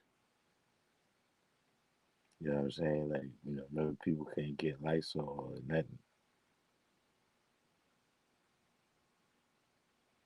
You're gonna see some of that production come back because they like, yo, if anything happens and we gotta restrict movement like that again. Uh, so whatever, how many other jobs that bring back and whatever they worth, you know,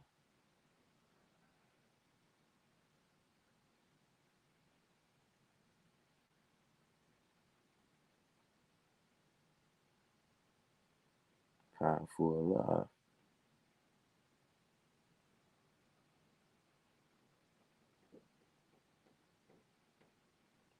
He came in at the last minute. I was just now seeing if anybody had any questions before we ease up out of here.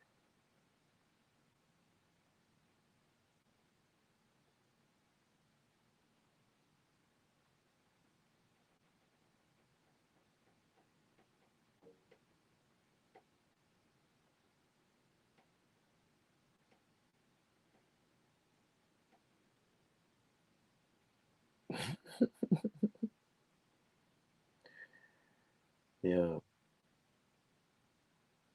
they over there, 793rd, they over there. They need, well, they want to get in China now bad.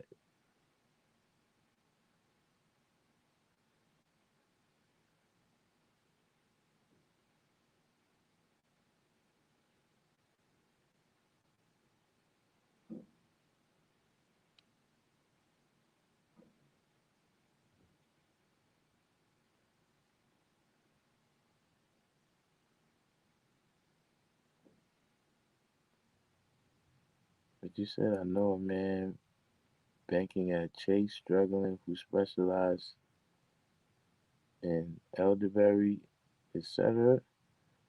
Boom from struggle to 30 million.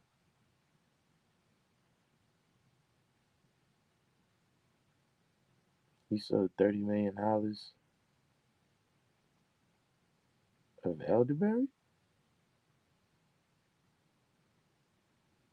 Gotta get in the elderberry business.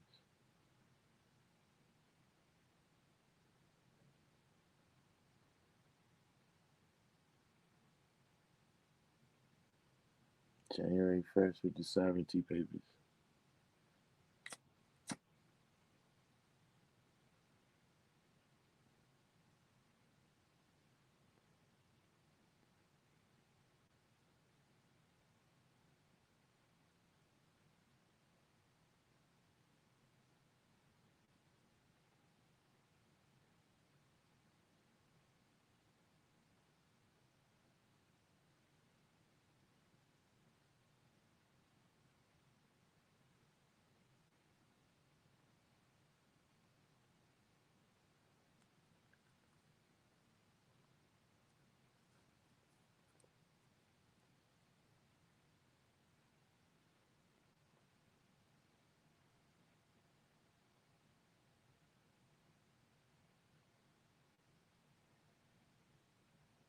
30 minutes. I don't even need the whole whistling.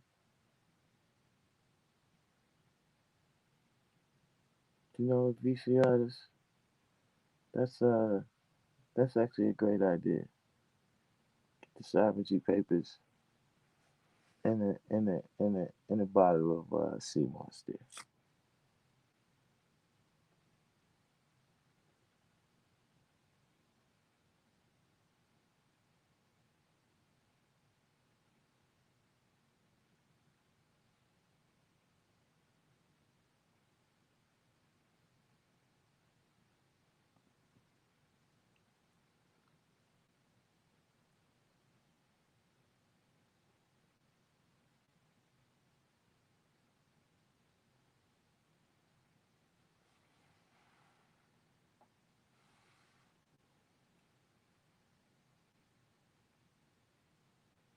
All right, no doubt, love.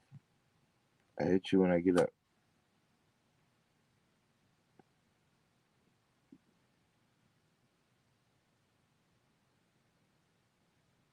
And someone asks, "Where your students?"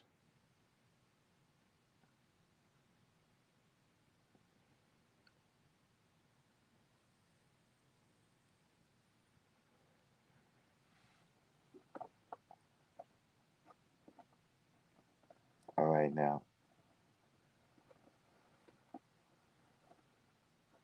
everybody, we're about to have a firstborn prince moment.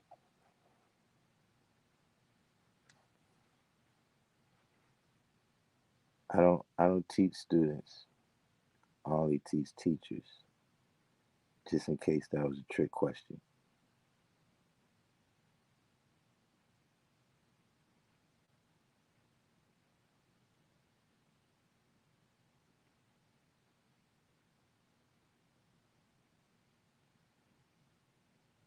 My response is I can't enough and brag about myself.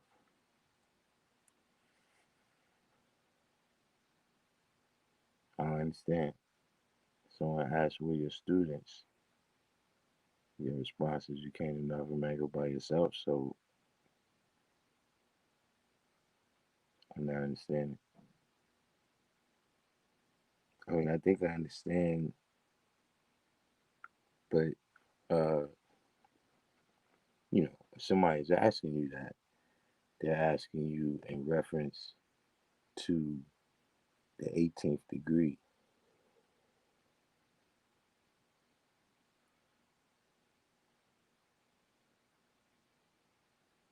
The 18th degree, you know, everyone should know by now. When I say degree, that's always in the 140.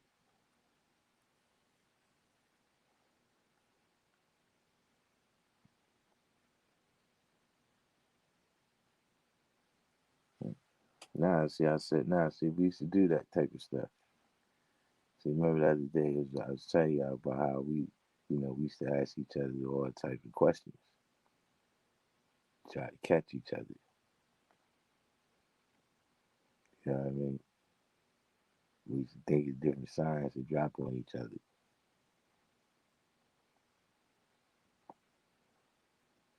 But when they ask you where your students, they talking about, what is the duty of a civilized person to teach.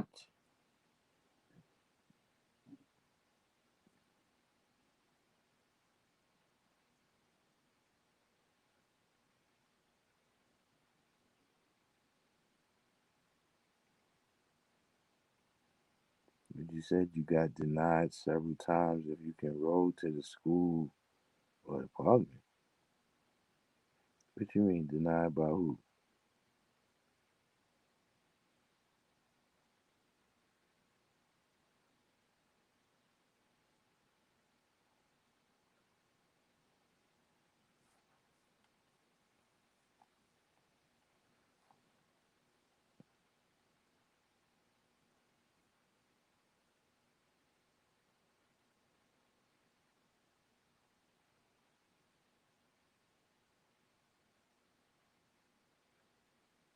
You said you got denied several times if you can roll to the school or parliament.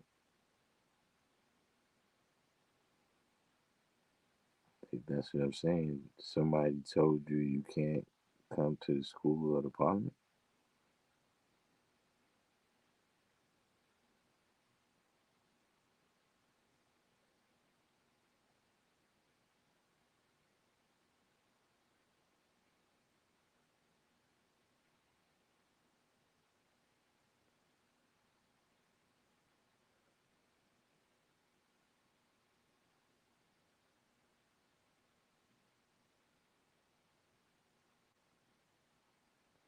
Like your people that put you on to the knowledge. All right, man, what you did?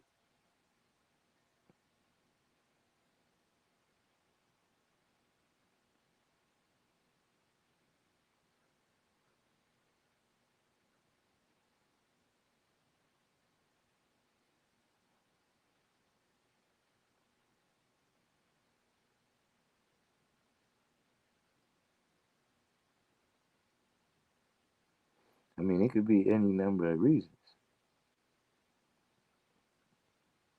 Like I said, the first thing that makes me think is, is something you did. But I mean, it could also be, uh, it could also be, you was lacking, and so at that time, if you rolling with somebody and they lacking, you lacking. So brothers might say, look, man, you know, you gonna come up there, not know his degrees, get all of us in a world that we don't want to be in.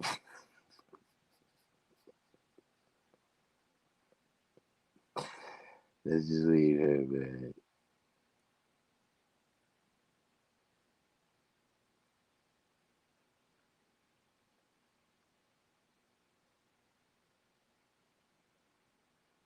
But yeah, no, I can't call it.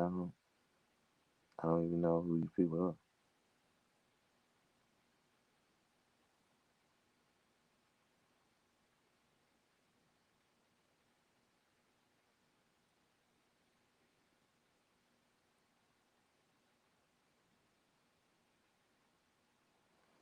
are. Oh yeah, them. Well, I tell you what's the science with that.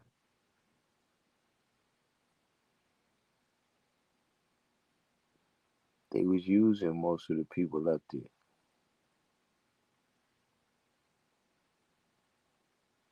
So, you know what I'm saying?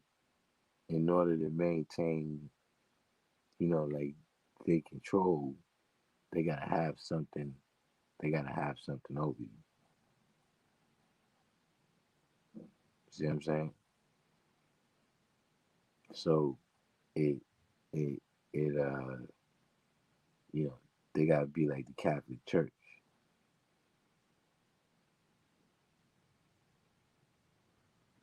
See now, if you come to the rally, you get all the knowledge they got. You know what I'm saying? Now, a lot of what they doing, it don't seem as fly no more. But that was their way of maintaining their grip. You know what I'm saying? Was by introducing people to just enough, right, to make you wanna, you know what I'm saying, to make you wanna, build when it's today magnetic.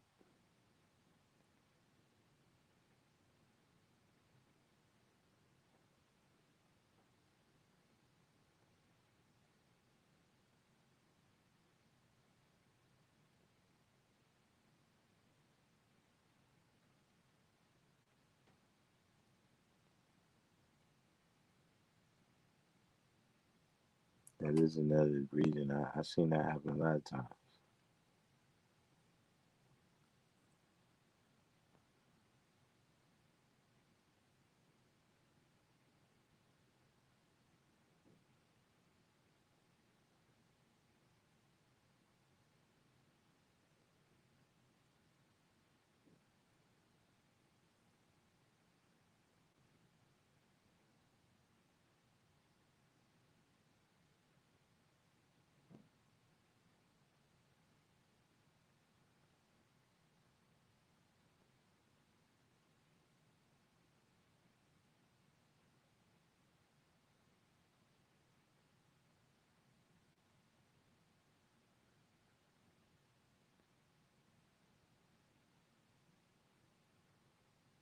Yeah, I came my first rally by myself too. It was a little bit different circumstances, but yeah, I ended up over there by myself.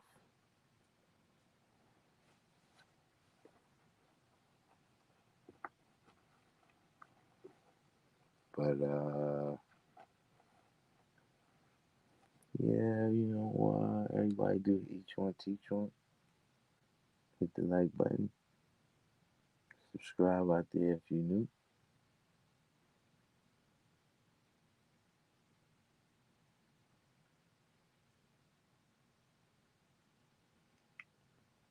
All right, September was your first rally, huh?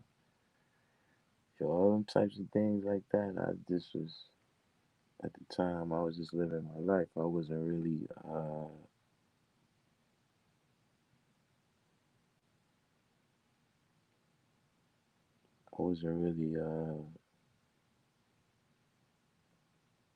like thinking to keep track of things like that. I didn't know that was gonna be history. It was just